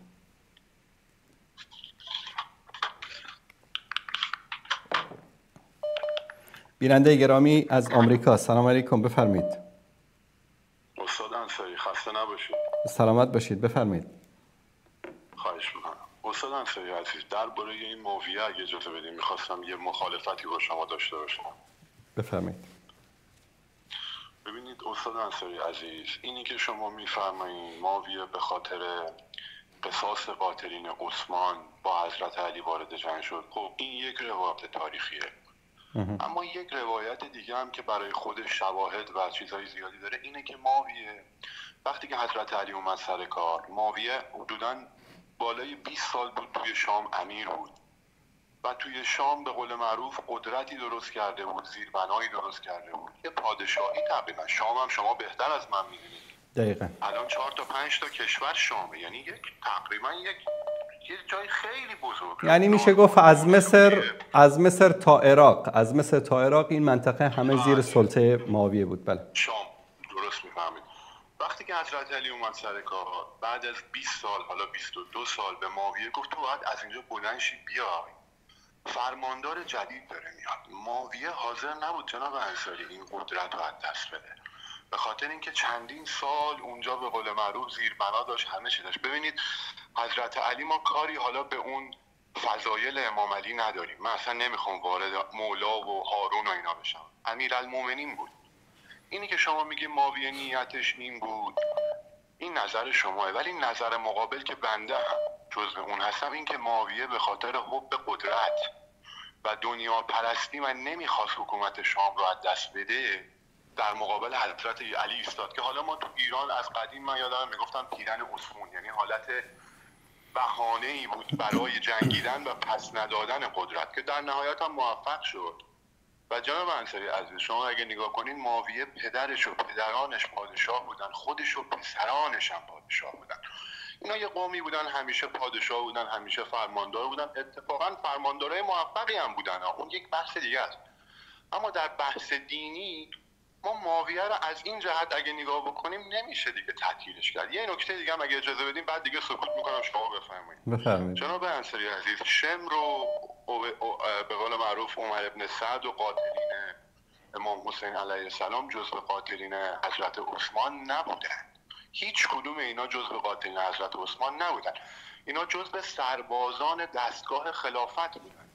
تا زمانی که عثمان خلیفه بود در لشکر اسلام برای عثمان بودن، وقتی که علی خلیفه شد اینها کماکان سرباز دستگاه و حکومت بودن و شیعه علی به معنای اعتقادی نبودن. اگه زبیر خلیفه میشد اینا کماکان تو لشکر اسلام بودن، اینا کسانی نبودن که شیعه علی باشن، اینا جزء ارتش اسلام بودن، هر کسی هم اونجا مینشست برای شمشیر میزدن. پس قاتلین امام حسین قاتلین عثمان نبودن و قاتلین امام حسین شیعه علی هم نبودن. در واقع اینا با اموی‌ها بیشتر سازگار بودن، کما اینکه وقتی که یزید میاد سر کار به همه اینا پست میده. اگه اینا جزء قاتلین عثمان بودن به اینا پستی داده نمیشد. حالا من سکوت میکنم، گوش میکنم، شما بفرمایید. بله، شما فرمودید که خب از صحبت‌های شما این گونه برداشت میشه که معاویه شخصی بود دنیا پرست قدرت پرست، کسی بود که دنبال اون به اصطلاح مقامی که حالا کسب کرده بود در شام، نمیخواست که این سلطنتش و این مقامش رو از دست بده. اگر واقعا معاویه همچین یک انسانی بود، چرا بعد از شهادت علی ابن ابی طالب رضی الله تعالی عنه، حسن ابن علی وقتی که خلیفه مسلمان ها میشه، خب طبق اعتقاد ما اهل سنت خلیفه پنجم مسلمان ها که 6 ماه خلافت ایشان خلافت بر اساس روش و منهاج نبوت است، حسن ابن علی است. چرا حسن ابن علی با ایشان صلح میکنه و کلن امور مسلمان ها رو به ایشان میسپاره؟ مگر این خیانت به اسلام و به مسلمان ها نیست؟ ببینید جناب انصاری، شما وقتی که ناچار میشین، ببینید امام حسن وقتی که میاد سر کار با مشکلات، من درس پس میدم خدمتتون، عدیده ای داشته. یکیش این بوده که معاویه، اولا علی ابن ابی طالب مهره به اون بزرگی در نهایت متاسفانه از پس معاویه بر نمیاد با اون حالا خودعه نیرنگ هرچی. امام حسن که میاد سر کار یک لشکر دو پاچیده از هم داشته. بسیاری از فرمانده های لشکر معاویه حالا یا خریده بوددشون یا بهشون قولی داده بوده. بسیاری هم از جنگایی که پیش اومده ناراضی بودن، خسته بودن. حتی زمان امام علی که امام علی دوباره دستور جنگ به جمل میده، دیگه سر باز میزنن که حضرت علی چقدر شکایت میکنه. امام حسن عزیز دلم امکان این که هیچ کاری بکنه نداشته، شکست قطعی بوده. در اون زمان امام حسن یک آدم مستصل بوده. شما نگاه کن، یه سری کشورها هستن بهشون حمله میشه، فتح میشن، دیگه شما به جایی میرسی که به استیصال میرسی. امام حسن هیچ راهی نداشته. میشه یک سوال بپرسم همینجا به خاطر توضیح بیشتر؟ زمانی که سیدنا حسن ابن علی رضی الله تعالی عنهما در کوفه بودن بعد از شهادت حضرت علی، تعداد لشکری که در کوفه آماده جنگ بودن، چون میدونید که حضرت علی یک لشکری رو آماده کرده بودن که دوباره میخواستن یک جنگی به راه بیندازن، درست است؟ تعداد این لشکر چند هزار نفر؟ خب به هر صورت یک لشکری آماده شده بود. بله، یک لشکری آماده شده بود. این لشکر تعدادش چند هزار نفر بود میدونید؟ نه متاسفانه، ولی میدونم که لشکر دیگه لشکر جنگی و گوش بکن به فرمان به امام حسن نبود. نه ببین این برداشت شاید برداشت من و شما با عرض معذرت از تاریخ باشه، اما یک لشکری متشکل از بهترین سربازهای کوفه و بصره و ماحولش که تعدادشون به بیش از 70,000 نفر میرسید، آماده جنگ در کوفه بودن که حضرت علی به شهادت رسید. امام حسن اگر شما تاریخ رو بیاید، چه تاریخ شیعه چه تاریخ سنی رو که نوشتن در مورد سیرت اهل بیت رسول الله، وقتی اهل بیت میگیم در اینجا منظور سیدنا علی و حسن و حسین و امینایی که به اصطلاح جزئی از تاریخ مشترک شیعه و سنی است در اینجا. شما اگر تاریخ رو ببینید، همیشه سیدنا حسن با جنگ‌های پدرش با معاویه مخالف بوده. متوجه هستید؟ به مجرد اینکه سیدنا علی به شهادت میرسه، حضرت حسن ابن علی با وجود اینکه تعداد زیادی از سربازان که میگم تعدادشون بیش از 70,000 نفر آماده جنگ بودن، اما ایشان نمی جنگه، میره چیکار میکنه؟ صلح میکنه. الان من به عنوان یک انسان که از اعتقادات شیعه هم آگاه هستم، از اعتقادات اهل سنت هم آگاه هستم، دارم گیج میشم. حسین ابن علی رضی الله تعالی عنهما با اهل بیتش، با فرزندان شیرخوارش میره در کربلا شمشیر میگیره در مقابل یک لشکری که تا دندان مسلح است، تا آخرین نفس میجنگه، میگه من یک لحظه هم که شده خلافت یزید رو قبول نمی کنم. اما برادرش با یک لشکر 70,000 نفری میاد صلح میکنه و ولایت امور مسلمان ها رو به یک شخصی می سپاره که به قول شما قدرت پرست است دیگه. حالا 1001 تهمت میشه از دیدگاه شیعه بهش زد. الان اینجا انسان دچار یک سردرگمی میشه. ما در اینجا دچار چند مشکل میشیم. آیا مگر ائمه اهل بیت به قول شیعه معصوم بودن یا نبودن؟ اگر معصوم بودن، کار کدومشون اشتباه بود؟ کار حسین که به خاطر نپذیرفتن بیعت با یزید خودش و خانواده‌شو به کشتن داد، یا کار حسن ابن علی که ولایت امور عموم مسلمانان جهان را به دست کسی داد که بنابر دیدگاه شیعه همین شخص سبب شد که برادر حسن ابن علی در کربلا به شهادت برسه. یک سردرگمی در اینجا ایجاد میشه برای یک انسانی که بخواد به این واقعیات از دو دیدگاه شیعه و سنی نگاه بکنه. ببینید استاد انصاری عزیز، شرایط تفاوت داره. ما اگه جزئیات رو نگاه کنیم از سردرگمی در میایم. الان شما نگاه کن، امام حسن شما میگی لشکر بزرگی داشت، آدما، ولی دیگه اون اراده وجود نداشت. حتی در اواخر عمر امام علی علیه السلام هم دیگه لشکر امام علی که بعداً به امام حسن به قول معروف داده شد دیگه عزم جنگ نداشت. حضرت علی داره میگه که بابا من به شما میگم بجنگید، دیگه خودتون میدونید چه گلایه هایی میکنه. امام حسن براش روشن بود که جنگیدن با شکست قطعی خواهد بود و برای جلوگیری از خونریزی و اینکه این به قول معروف امکان پیروزی نیست این کارو کرد. اما امام حسین، جناب آقای انصاری، امام حسین به قول معروف غافلگیر شد. شما نگاه کن، امام حسین نامه داشت از سربازای جنگی، از کسانی که بهش گفتن تو بیا ما پشتت وای میسیم. امام حسین وقتی که خودش رو وسط معرکه پیدا کرد دیگه اون سربازان نبودن. امام حسین علم غیب نداشتن که آگاه بشن. اگه امام حسین میدونست که این قضیه میشه، به نظر من شخصا، نظر شخصیمو میگم، نمایندگی از هیچ کس نمیکنم، من فکر میکنم اگر میدونست به کجا میرسه اصلا نمیرفت. پس اینجا ما به یک نتیجه میرسیم که امامان اهل بیت علیهم السلام نه علم غیب میدونستن نه عصمت داشتن. ببینید آقای انصاری، علم غیب، من با شعور خودم صحبت میکنم، علم غیب مخصوص خداونده. ما نمیتونیم به یه آدمی که در ماده به قول معروف محدود شده بگیم تمام من نمیپذیرم همه چی رو قبل و بعد میدونه. اصلا در کالبد انسانی همچین چیزی به نظر من غیر قابل تعریفه. اما درباره عصمت که شما میفرمایین، ببینید امامان شیعه اشتباهات انسانی با گناه تفاوت داره. اگر شما به من میگی اشتباه انسانی مثلا کردن، من میپذیرم، اما گناه و معصیتی از اینا سر نزده. اگه زده شما به من نشون بدید، مثلا بگید امام حسین این گناه رو کرد، امام علی این گناه رو کرد. اما اشتباه انسانی بله، اما علم غیب رو بنده شخصا به هیچ عنوان نمیتونم، برای اینکه اصلا میشه یک کلاف سردرگم که اگه ما این رو بذاریم دیگه برای هیچ جواب پیدا نمیکنیم. خب بر اساس همین حرف شما بزرگترین اشتباهی رو که امام حسن انجام داد این بود که امور مسلمان ها رو سپرد به یک انسانی که این صفاتی که شما الان در قرن 21 ازش آگاه هستید، امام حسنی که در اون زمان زندگی میکرد آگاه نبود که معاویه همچین انسانی است، چطور من ولایت امور مسلمان ها رو به او بسپارم؟ ببینید استاد انصاری، معاویه عملا دیگه ولایت رو گرفته بود توی خود ارتش. امام حسن هم دیگه اون دو دستگی، یعنی رفته بود همه چی. امام حسن چیزی رو نبخشید. امام حسن اتفاقی که افتاده بوده رو دیگه به قول معروف تقدیر رو پذیرفت که ما به اینجا رسیدیم، دیگه راهی نداریم. بابا جان همون لشکر پدرش دستش بود. یعنی حضرت علی در جنگ جمل و صفین نداشت استاد انصاری. اون لشکر با امام حسین نبود، لشکر از جنگ خسته بود، لشکر از خونریزی‌های داخلی خسته بود، لشکر حتی از امام علی دیگه نافرمانی میکرد. دیگه از امام علی که بزرگتر نداشتیم. امام حسن نور چشم ما، ولی در منزلت امام علی نیستن.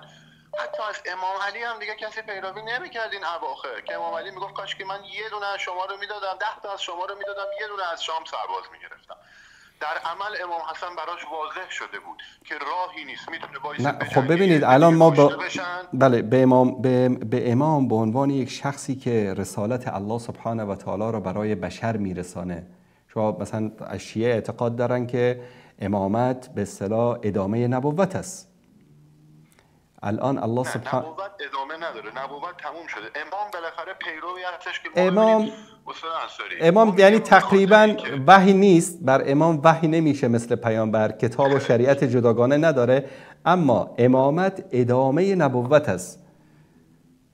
دلیل این هست که ما میگیم بعد از پیغمبر ما برای اینکه راه گم نکنیم امن‌ترین راه، مطمئن‌ترین راه علیه. خب به خاطر همین میگه که آیه‌ای که نازل شد میگه که یا ایها النبی بلغ ما انزل الیک فان لم تفعل فما بلغت رسالته.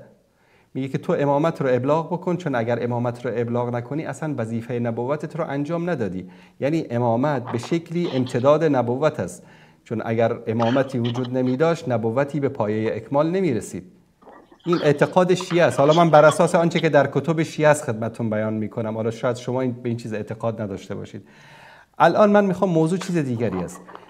آیا امام صاحب یک رسالتی از طرف الله هست یا نیست؟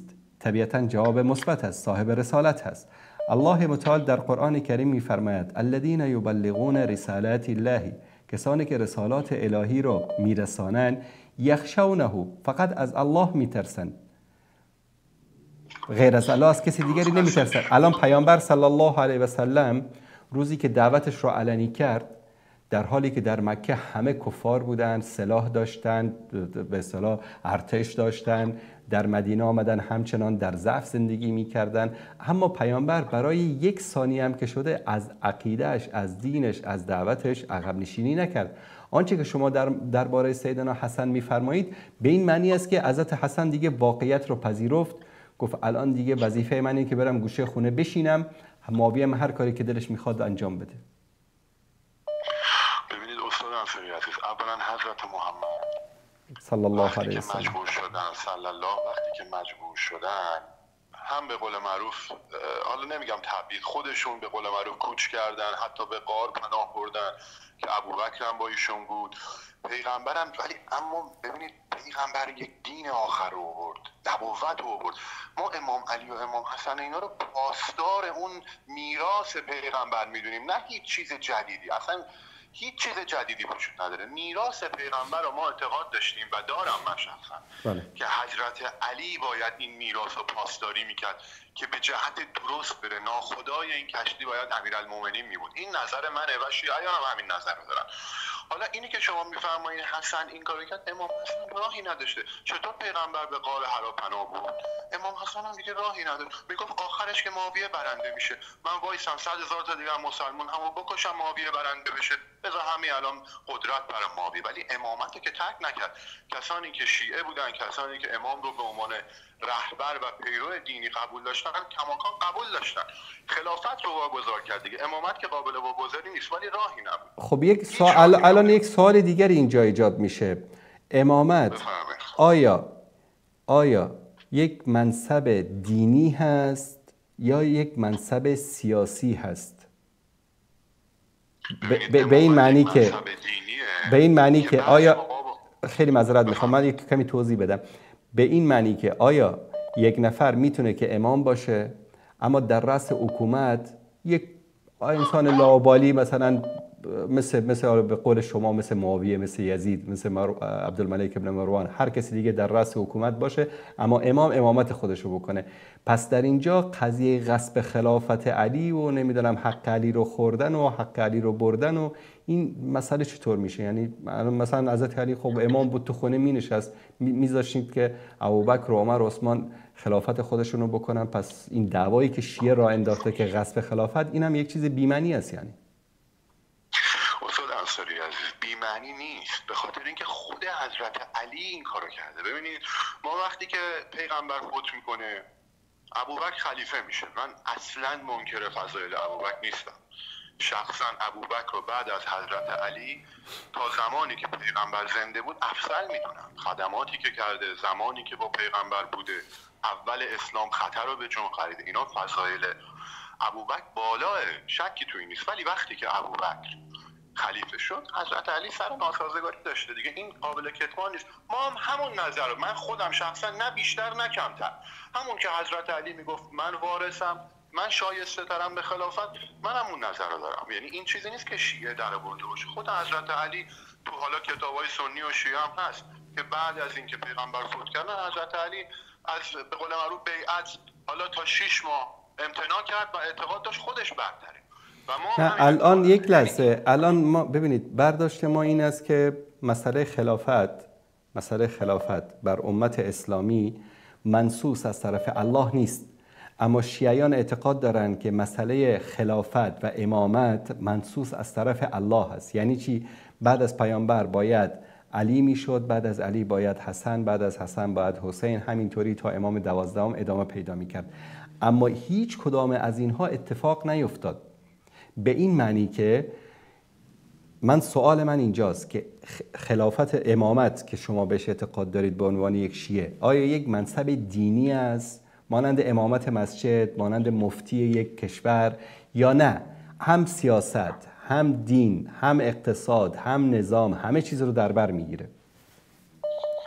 استاد انصاری عزیز، ببینید ما تو فارسی میگیم چو صد آیت نبد نیز نزد ماست. ببینید اون جایگاهی که برای اهل بیت و حضرت علی، ببینید قرآن و پیغمبر گفت، همون پیغمبر جایگاهی که برای علی و اهل بیت گفته، حالا من کوتاه میگم، علی رو که مولای امت معرفی کرده، هارون امت معرفی کرده، گفته من دو چیز گرانبها برای شما میذارم، قرآن و اهل بیت. این دیگه ما داریم درباره یک مرجع دینی صحبت میکنیم. وقتی پیغمبر میگه به این دو چنگ بزنید، قرآن و اهل بیت، پس اهل بیت یک منصب دینی و خدایی هست. چون من نمیگم، البته ما اعتقاد نداریم که پیامبر فرمودن که به اهل بیت چنگ بزنید، چون که روایتی که در بخاری و مسلم، روایات صحیحی که ما وجود داریم، پیامبر فقط در مورد مراعات حال اهل بیت تذکر دادن. قضیه تمسک فقط تمسک به قرآن کریم است. یعنی حدیث ثقلین روایت های متعددی داره که به 3 شکل روایت شده. یکی که متابعت از قرآن و اهل بیت است، یکی متابعت از قرآن و سنت است، یکی از متابعت از قرآن و تذکر در مورد رفتار نیک با اهل بیت یا نزدیکان. الان نمیخوایم وارد بحث این بشم، چون این بحثی است که ساعت‌ها رو ببینید. موجب الکبیر جلد 3 شما بزن انت تارک فیکم ثقلین کتاب الله و اطرتی. این حدیث طبق رجال اهل سنت 100% درسته، مولا لرزش نمیره از لبان پیغمبر. نه، اگر که بخوایم وارد این بحث بشیم، من برای شما ثابت میکنم که حدیث ثقلین یکی از دلایل اصلی آقای انصاری. ببینید اگر من بخوام وارد این بحث بشم، چون نمیخوایم وقت بینندگان رو بگیریم، الان شما حدود 20 دقیقه پشت خط هستید، صحیح ترین روایت پیروی از قرآن کریم و تذکر در مورد اهل بیت است، روایتی که در بخاری و مسلم آمده و این صحیح ترین روایت در نزد اهل سنت است. بقیه روایت ها اشکالات خاص خودش رو داره که این بحث طولانی میطلبه. اما حتی در مورد همین حدیث ثقلین، حتی در مورد همین حدیث ثقلینی که شما ذکر کردید، به فرض محال من قبول بکنم که متابعت از قرآن که ثقل اکبر است و اهل بیت که ثقل اصغر است، متابعت از این دو هم درست باشه، آیا شیعیان واقعا از قرآنی که رسول الله صلی الله علیه و سلم برای ما آورد پیروی کردند؟ نکردند. در صحیح ترین کتاب های شما این قرآن را تحریف شده میدونن و هیچ یک از علمای شیعه قائل به این نیست که این قرآن 100% کامل و شامل و بدون تحریف است و هر کس که این قرآن را محرف بدونه کافر است. پس مسئله ثقلین رو من هیچ وقت با شیعیان بحث نمی کنم در موردش. چرا؟ چون که شیعیان در مورد ثقل اکبر که قرآن هست زدن این رو تیکه تیکه کردن، یعنی هیچی نذاشتن از ثقل اکبر. وقتی که قضیه پیروی از اهل بیت مطرح بشه، من همین الان کتب 6 اهل سنت رو میارم، کتب 6 شیعه رو میارم. تعداد روایاتی که از رسول الله صلی الله علیه و آله و سلم، از سیدنا علی و از سیدنا حسن، حسین، فاطمه زهرا، امام جعفر صادق، امام محمد باقر در کتب اهل سنت به مراتب بیشتر است از روایت هایی که شما در کتاب هاتون دارید. یعنی نمیخوام وارد این بحث‌های رجالی و حدیثی بشم، چون شاید خیلی از بینندگان سر در نیارن. علی کل حال حرف پایانی دارید، بفرمایید. حرف پایانی این که استاد انصاری عزیز، حدیث ثقلین حدیث صحیحی هستش. این حرفایی هم که حالا شما میگین شیعیان قرآن رو عمل نکردن، این جای بحث داره. شما گفتید، حالا وقتم نیست من اوکی از قطع میکنم، اما دوست داشتم توضیح میدادید ما کجای اینی که شما میگین علمای شیعه گفتن قرآن تحریف شده. هر کی گفته غلط زیادی کرده. قرآن خودش گفته من از تحریف به قول معروف محفوظم، تموم شد رفت به کارش. هر چی غیر از این شما دیدی به قول امام صادق بزن به دیوار. وقتی تو متن قرآن اومده که این کتابو ما از تحریف، وقتی خدا داره میگه ما این کتابو، دیگه اون مهم نیست. ما که نبودیم. خب همین الان کتاب کافی، دوست عزیز، کتاب کافی ببینین نونشون تو چی بوده که این حرفا رو خب الان مثلا شما خیلی معذرت میخوام، کتاب کافی که صحیح ترین کتاب شما بعد از قرآن هست، میگه که از امام صادق روایت کرده که قرآنی که بر محمد نازل شده. یک عالم شیعه بیارید که گفته باشه این روایت غلطه. ببینید عالم شیعه، من اصلا عالم شیعه مخصوصا وقتی اینا سیاسی هم شدن قبول ندارن. ولی انصاری جان تو مدرسه ما هیچ موقع تو کتابای، حالا من زمان شاهو میگم، اگه الان دارن اینجوری درس میدن به بچهای مردم که به قول معروف خدا به دادشون برسه، ولی زمان شاه تو کتاب مدرسه قرآن رو ما به عنوان کتاب خدا یک کلام ننوشته بود، تحریف شده، بالا شده. حالا اگه 4 تا آخوند تو حوزه و نمیدونم تو نونشون بوده همچین حرف مزخرفی گفتن، همه گفتن. مشکل این است که برادر عزیز از مثلا از قرن 3 هجری که آقای کلینی بوده تا الان، یعنی از قرن 3 هجری تا الان همه اجماع علمای شیعه بر این است که قرآن تحریف شده و همین علمای شیعه هستن که روایت اسمت، امامت، خمس، صیغه و همه اعتقادات شیعه رو روایت کردن. اگر شما بگید که این حدیثی که صحیح ترین حدیث کافی است که مجلسی هم میگه صحیح است، مازندرانی هم میگه صحیح است، شما میگید که نه این درف الکی دروغه، پس چطور میشه به بقیه اعتقادات شیعه اعتماد کرد که همین کتاب ها روایتش کردن؟ تشکر از شما. همینه دیگه، ما عقل داریم استاد انصاری عزیز. قرآن گفته منو محافظت میکنه. همه علما که هیچی، همه کره زمین جمع بشن، متن قرآنه که نمیشه عوض کرد که. اون نوشته این کتاب از به قول معروف تحریف محفوظه، تموم شد. حالا هر کی از امام صادق امکان نداره بگه قرآن تحریف شده. این روایت رو ما به راحتی، من به شما میگم این روایت دروغ، غلط، اشتباهه. حالا نگم دروغ، اشتباهه. یکی این وسط به قول بچهای تهران یه لایی کشیده. درست. اگر نه تشکر از شما. میتونه بیاد بر علیه متن صریح قرآن صحبت بکنه. متاسفانه این هست، متاسفانه هست. ما رو کوبید به دیوار.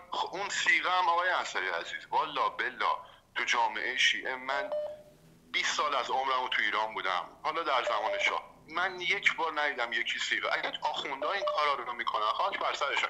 یک کار خوب خدا وکیلی من از عمر راضی ام که کرده، همین صیغه رو گذاشته کنار، چون کار انسانی از نظر من پیغمبر گذاشته کنار. منم جور در پیغمبر گذاشته کنار. حرم رسول الله صلی الله علیه و سلم النکاح المتعه و لحوم الحمر الاهلیه یوم الخیبر. در روز خیبر پیامبر و راوی حدیث هم سیدنا علی است. تشکر میکنم از شما. این یه خورده مناقشه داره دیگه، اما اگه عمر هم این کارو کرده، من شخصا میگم چون ازدواجی که با نیت اینکه موقت و تموم بشه، اصلا اون تقدس ازدواج به هم میریزه، کار زیبایی نیست. ازدواج رو باید با نیت همیشگی آدم انجام بده. درست. تشکر از شما. تشکر دوست عزیز. خواهش میکنم.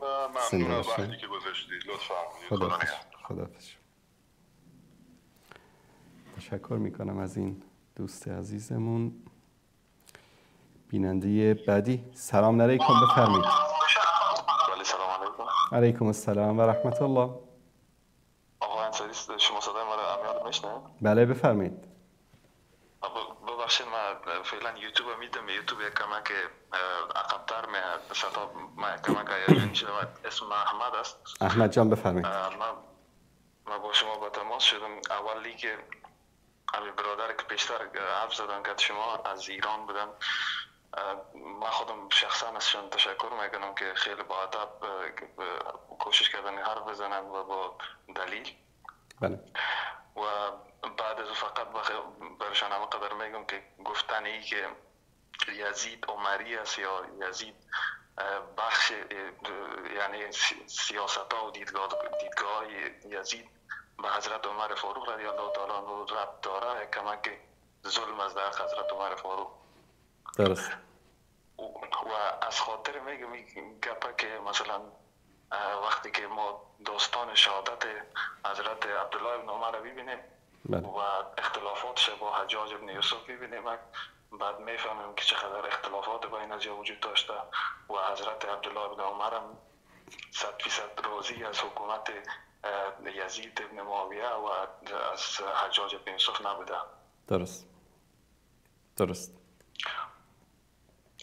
و ثانیاً یک سوال از پیش شما داشتم آقای انصاری، ببخشید شاید که از موضوعتون کمک دیگه طرف بریم. من خودم در خارج زندگی میکنم، درباره امی گرفتن تابعیت خارج میخواستم سوال کنم، چون که اینجا خیلی دیدگاه مختلف ما دیدیم. بعضی کسا میگه که مستقیم امی کار اگه انسان کنه از دایره اسلام خارج میشه، و من هدف من این است که مثلا اگه امی تابعیت ما گرفته بتانم برم یک کشور اسلامی یا حداقل وقتی که ازدواج آدم میکنه فامیل خود اینجا با آسانی آورده میتونه و میتونه آدم در کشور اسلامی بره در اونجا زندگی کنه. اگر ما با طبیعت افغانی خود برم مثلا عربستان سعودی یا یک جای دیگه کسی ما را ویزا حتی نمیده. دیگه من همین سوال ما بوده که خیلی تشکر از اینکه تماس ما جواب داد. تشکر از شما. در این مورد صحبت میکنم. تشکر از شما. سلام علیکم. سلام علیکم. در این مورد قبلا صحبت کردیم، 2-3 بار هم مفصل هم صحبت کردم، بازم به شکل فشرده و مختصر خدمت شما برادر عزیز بیان میکنم. اصل در دین این است که اصل دین این است که برای یک مسلمان جایز نیست که به سرزمین کفار سفر بکند، در آنجا زندگی بکند، الا اینکه برای دعوت رفته باشد، برای علاج رفته باشد، برای تجارت رفته باشد و برای تحصیل علم رفته باشد.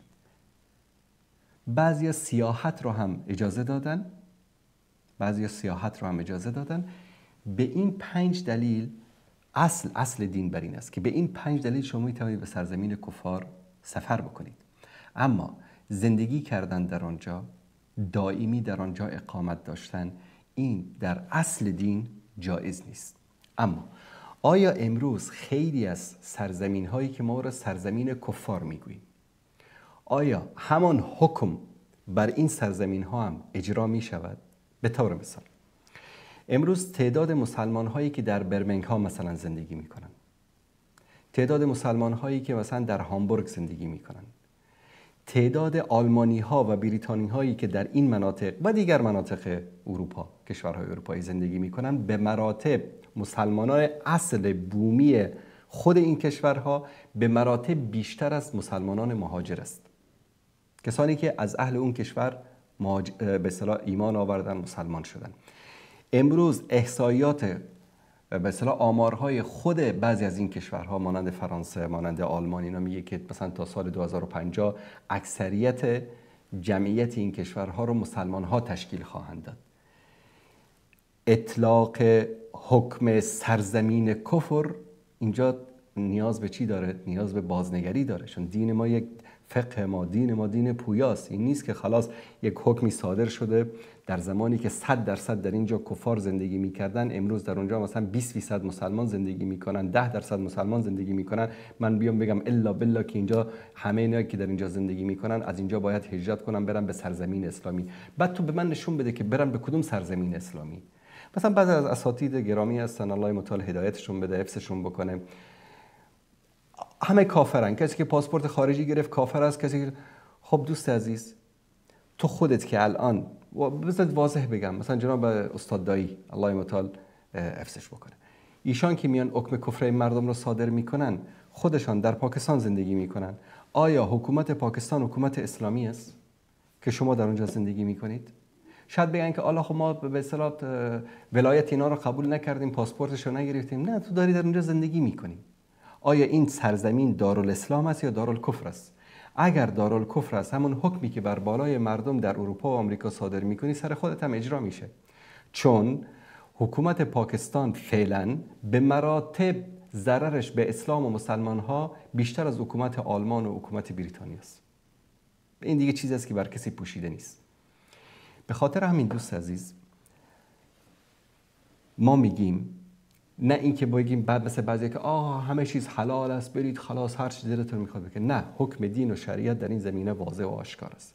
تا وقتی که مجبور هستید، مضطر هستید، تابعیتشو میگیرید، پاسپورتشو میگیرید، در اون مملکت زندگی میکنید، تا وقتی که مجبور هستید، مضطر هستید، حکم مشکلی نیست.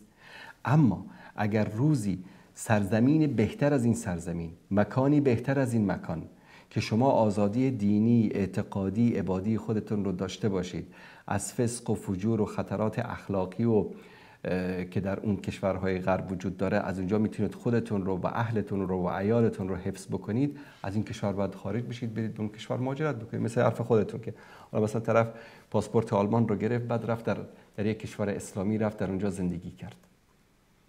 باید در این مسائل با در نظر داشت اون اصول و ثوابت دین ما راه میانه و اعتدال رو در نظر بگیریم. نه اینکه آقا بیا از یک دم همه رو مثل 2 نفر بودن میگن همه مسلمان ها رو تکفیر میکردن، این کافر است، این کافر است، این کافر است، اون کافر است. یک روز یک دوستی میگه در یک جای دیدم که پاسپورت های بلژیکی سر جیبشون هست. تو شما که همه مردم رو کافر میگید، این پاسپورت های بلژیکی سر جیب شما از کجا آمده؟ تو ما تابعیت بلژیک داریم. خودش تابعیت بلژیک داره میره بلژیک، همه مسلمانان دنیا رو کافر خطاب میکنه. این یک مصیبتی است دوست عزیز که باید متوجه آن باشیم.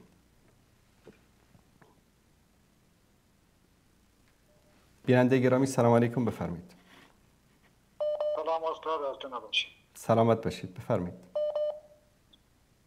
استاد در مورد سخنان بیننده قبلی که گفت که حضرت علی هارون امت هست و بقیه فضائل ذکر کرد، ما اهل سنت منکر فضائل حضرت علی نیستیم، ولی این نمیشه که ما فضائل یک صحابی بگیریم و فضائل صحابه دیگر را نگیریم. دقیقاً فضائلی که پیامبر خدا صلی الله علیه و سلم در مورد حضرت علی گفته، همون فضائل هم لااقل کمترش یا یه ذره پایینترش برای معاویه هم گفته.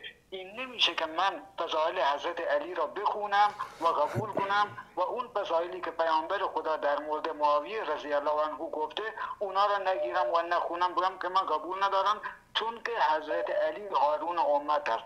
خب همین پیامبر خدا صلی الله علیه و سلم گفته بعد از من اگر پیامبری همی بود عمر بود.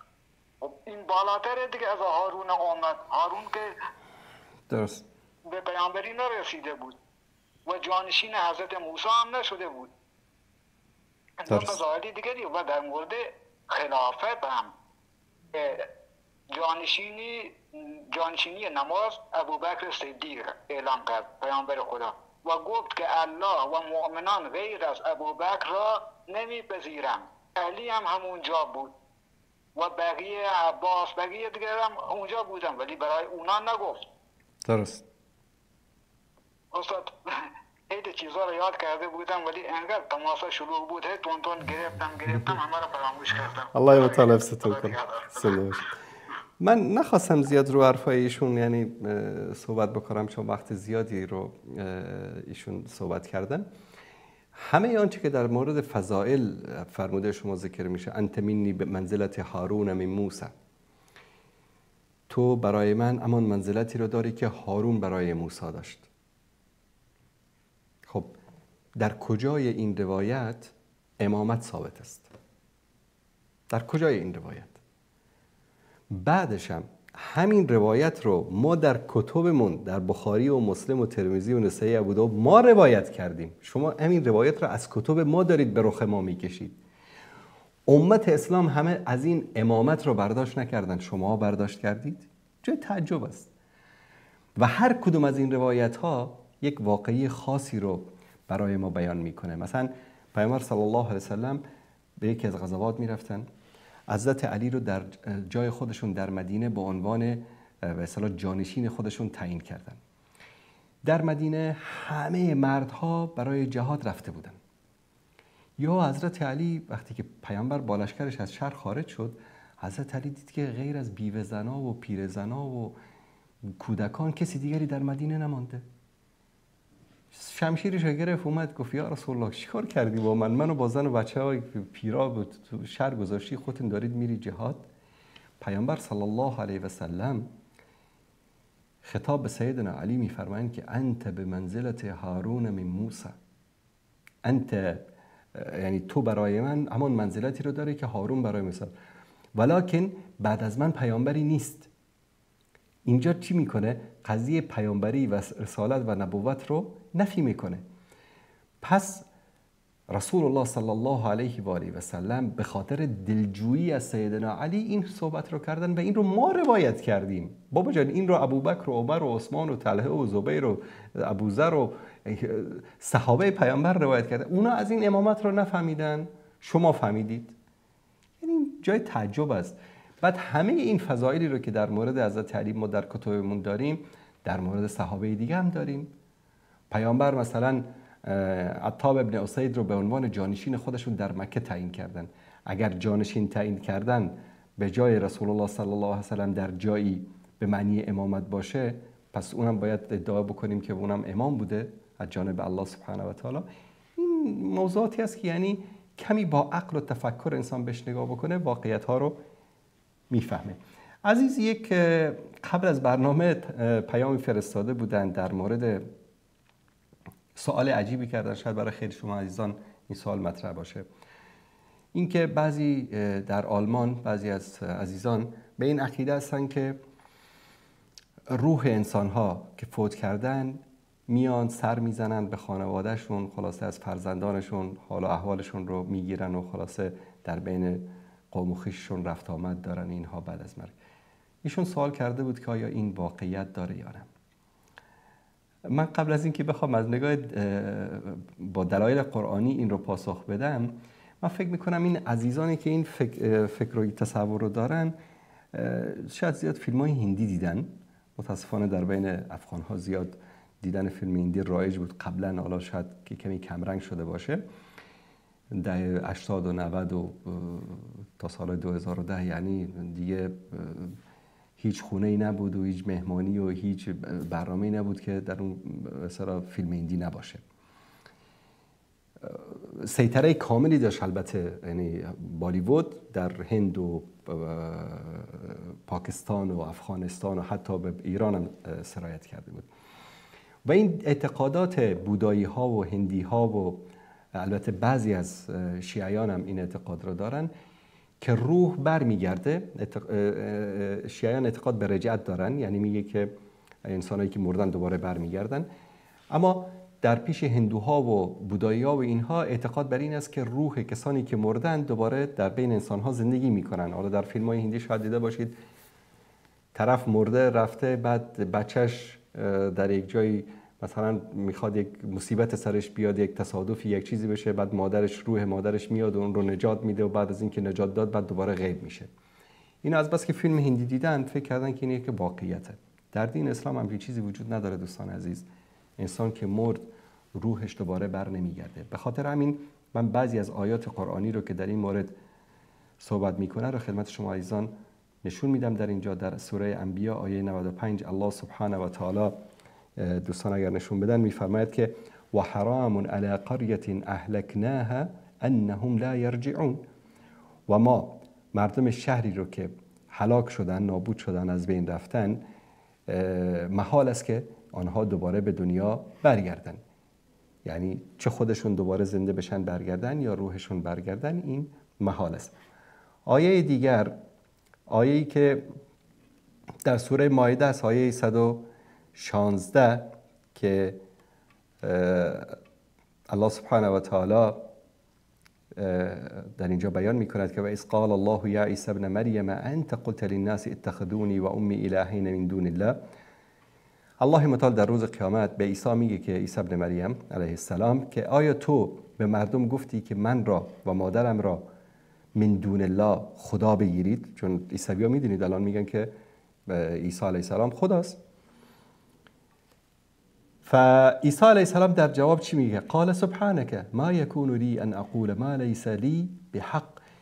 سبحانك، پاک است توی پروردگارا، من چطور همچین حرفی رو بزنم، حرف ناحقی رو بزنم. این كنت قلته فقد علمت، اگر همچین چیزی رو گفته باشم تو که میدانی. تعلم ما فی نفسی ولا اعلم ما فی نفسک، تو آنچه در نفس من هست میدانی و من نمیدانم که در نفس تو چیست ای پروردگار من. انک انت علام الغیوب، تو عالم غیب هستی. ما قلت لهم الا ما امرتنی به، من به پیروانم به مسیحیان نگفتم مگر آنچه که تو به من امر کردی. ان اعبدوا الله ربی و ربکم، که فقط الله را بپرستید که رب من و رب شما هست. و کنت علیهم شهیدا ما دمت فیهم، و تا وقتی که در بین آنها بودم شاهد بودم که به اونها همین چیزا رو گفتم، غیر از این نگفتم. فلما توفیتنی، وقتی که مرا میراندی یا وقتی که من مردم، کنت انت الرقیب علیهم، بعد از اینکه من مردم تو از آل اونا با خبر بودی، تو مراقبشان بودی، من که خبر نداشتم که بعد از من چیکار کردن. و انت علی کل شیء شهید، و تو بر هر چیزی شاهد هستی. پس این الله هست که بر هر چیز شاهد است. عیسی علیه السلام که پیامبر بوده، بعد از مرگش خبر نداره که قومش چیکار کرده. بعد ادعا میکنه که والا پدر و مادر طرف میاد و از آل فرزندانش در خونه و زندگیش خبر میگیره، روحش میاد. در سوره نمل آیه 80 الله سبحانه و تعالی می‌فرماید انک لا تسمع الموت ولا تسمع الصم الدعاء. و تو ای پیامبر نمیتوانی مرده ها را بشنوانی، یعنی صدای تو برای مرده ها نمیرسد. و در آیه دیگری در سوره فاطر الله سبحانه و تعالی در اینجا میفرماید که و ما یستوی الاحیاء ولا الاموات، زندگان و مردگان با هم برابر نیستند. ان الله یسمع من یشاء، الله سبحانه و تعالی هر کسی را که بخواهد میشنواند. و ما انت بمسمع من فی القبور، و تو ای پیامبر نمیتوانی سخنت را در گور خفتگان بشنوانی، کسانی که در گور. پس این شنیدن اینکه مرده ها سخن ما را بشنون یا اینکه مرده ها بیان از اهل ما با خبر بشن، این مسئله است که حکم الله سبحانه و تعالی و قرآن کریم در این زمینه واضح و آشکار است. و یک سوره دیگری هم یک آیه جالبی در اینجا داره که این رو هم خدمت شما عزیزان بیان بکنم، و اون این است که فاما ان کان من المقربین، الله مثلا اگر که این شخص از جمله مقربان باشد، فروح و ریحان و جنات و نعیم، اگر انسان مقربین باشه، انسان مؤمن باشد، بعد از مرگ چی است برای او؟ آسایش است، باغی از بهشت است، نعمت است. الان شما تصور بکنین شما یک انسان مؤمن از دنیا رفتید، الله متعال میگه شما در باغی از باغای بهشت در عالم برزخ، قبر مثل باغی از باغای بهشت است و میشه گودالی از گودال دوزخ. برای کی؟ برای انسانهای گناهکار. پسرش تصادف کرد، این بیچاره روحش بره پاشه اونجا بره آی پسرم تصادف کرد. دخترش دستش سوخته، این روح بیچاره بره اونجا والا فلانی با فلانی دعوا کرده. اون پدر سوخته این روح بیچاره در میاد داخل قبر. پس این آرامش و سکون و همه چیزش به هم میخوره. این در دین مبین اسلام همچین اعتقادی نیست که روح مرده ها میان در بین زنده ها میگردن و خلاصه از حال هوای اینها میپرسن. این رو هم خواستم خدمت دوستان عزیز در اینجا بیان بکنم. یک دوست عزیزی سوال کرده بودن در مورد چگونه تکفیری ها را بشناسیم. واقعا یکی از مشکلاتی که امت اسلامی خاصا در افغانستان، در تاجیکستان امروز گرفتارش هستن. ما برنامه خاص داشتیم، برنامه‌ای که 2 ساعت تقریبا در مورد خوارج، در مورد تکفیری ها صحبت کردیم. یکی 2 تا چندین برنامه داشتیم، اما در این برنامه میخوام به شکل خیلی مختصر یک معیاری رو خدمت جوانان عزیز بیان بکنم که بر اساس این چارچوب و این معیار هر کی رو در این معیار بندازید و اگر این صفات رو در او دیدید بدانید که این شخص تکفیری است و از جمله خوارج است و از او و افکارش دوری بکنید. اولین صفتشون چی است؟ اصدار حکم یک فعلی بر شخص فاعل. یعنی یک فعلی که فعل کفری رو که یک شخصی انجام داده، ما این فعل کفر رو حکمش رو بر فاعل هم چیکار بکنیم؟ تطبیق بدیم. یک مثال خدمتون بزنم. دیدید که یک شخصی در مقابل یک مجسمه سجده کرد. حکم سجده کردن در مقابل مجسمه چی است؟ کفر است، شرک است. اما این شخص که مثلا اسمش احمد است، دیدید که در مقابل یک مجسمه سجده کرد. به عنوان یک مسلمان وظیفه شما چی است؟ که باید چیکار بکنید؟ تحقیق بکنید، جستجو بکنید که این شخص این فعل رو چرا انجام داده. شاید کسی تهدیدش کرده، گفته که اگر بر این مجسمه سجده نکردی مثلا فرزندتو میکشیم یا خودتو میکشیم یا فلان بلایی سرت میاریم. این طرف از مجبوری اومده این کارو کرده. الان شما بدون تبیین، بدون جستجو، بدون اینکه اصل قضیه رو خبر بشید بگید آقا این شخص کافر، ضال، مضل، خارج از اسلام. این عجله کردن در تکفیر و اصدار حکم فعل بر فاعل یکی از صفات خوارج است. طرف یک کلیپ مثلا 30 ثانیه‌ای رو از محمد انصاری گرفته یا از فلان علان گرفته، آقا فلانی کافر است. قبلشو دیدی؟ نه. بعدشو دیدی؟ نه. با محمد انصاری نشستی باش صحبت کردی؟ نه. کافر است و ضال و مضل است، خارج از اسلام است. در حالی که ما باید بدون تحقیق، بدون بررسی، بدون اینکه موضوع رو عرضه بکنیم بر شخصی که این فعل از او سر زده و حقیقت رو جویا بشیم، نباید که حکم صادر بکنیم. دوم،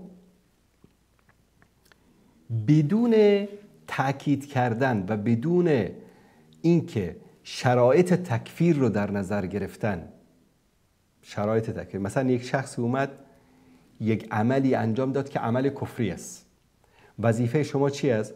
که این شخص رو باش بشینید، چرا این حرف رو زدی؟ آیا از جهل گفته؟ آیا از نادانی گفته؟ آیا از مجبوری گفته؟ آیا بر اساس یک فشار این حرف رو زده؟ یا اصلا معنی این حرف رو نمیفهمه؟ این چیزا باید براش بیان بشه. بعد از اینکه بیان شد، حکم این عملی رو که انجام داده شده بر اساس قرآن و سنت براش بیان بشه. بعد از اینکه همه این موارد رو بیان شد و باز طرف اصرار کرد بر آنچه که گفته یا آنچه که انجام داده، در اون صورت ما میتونیم بر او حکم صادر بکنیم. سومین صفت تکفیری ها چی است که این رو خوب ببینید که این یکی از مهمترین صفاتشون است. بر اساس اجتهاد خودش منو تکفیر کرده.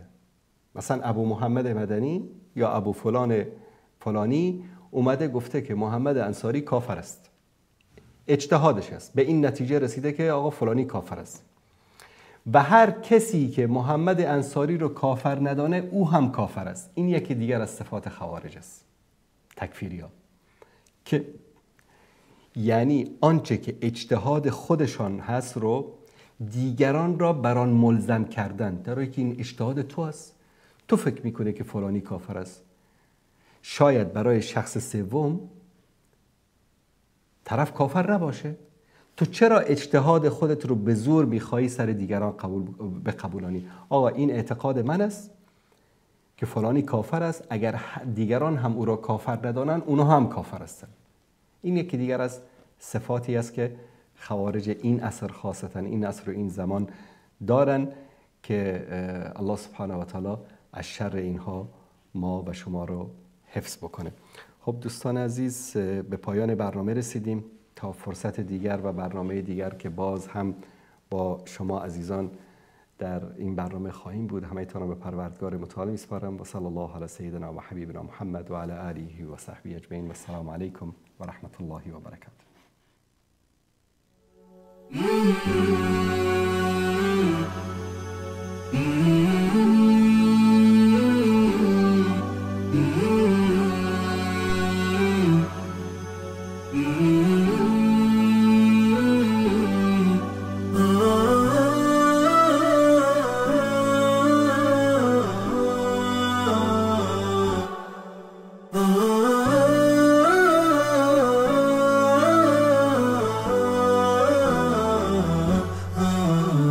نداء الحق صوت قد شجع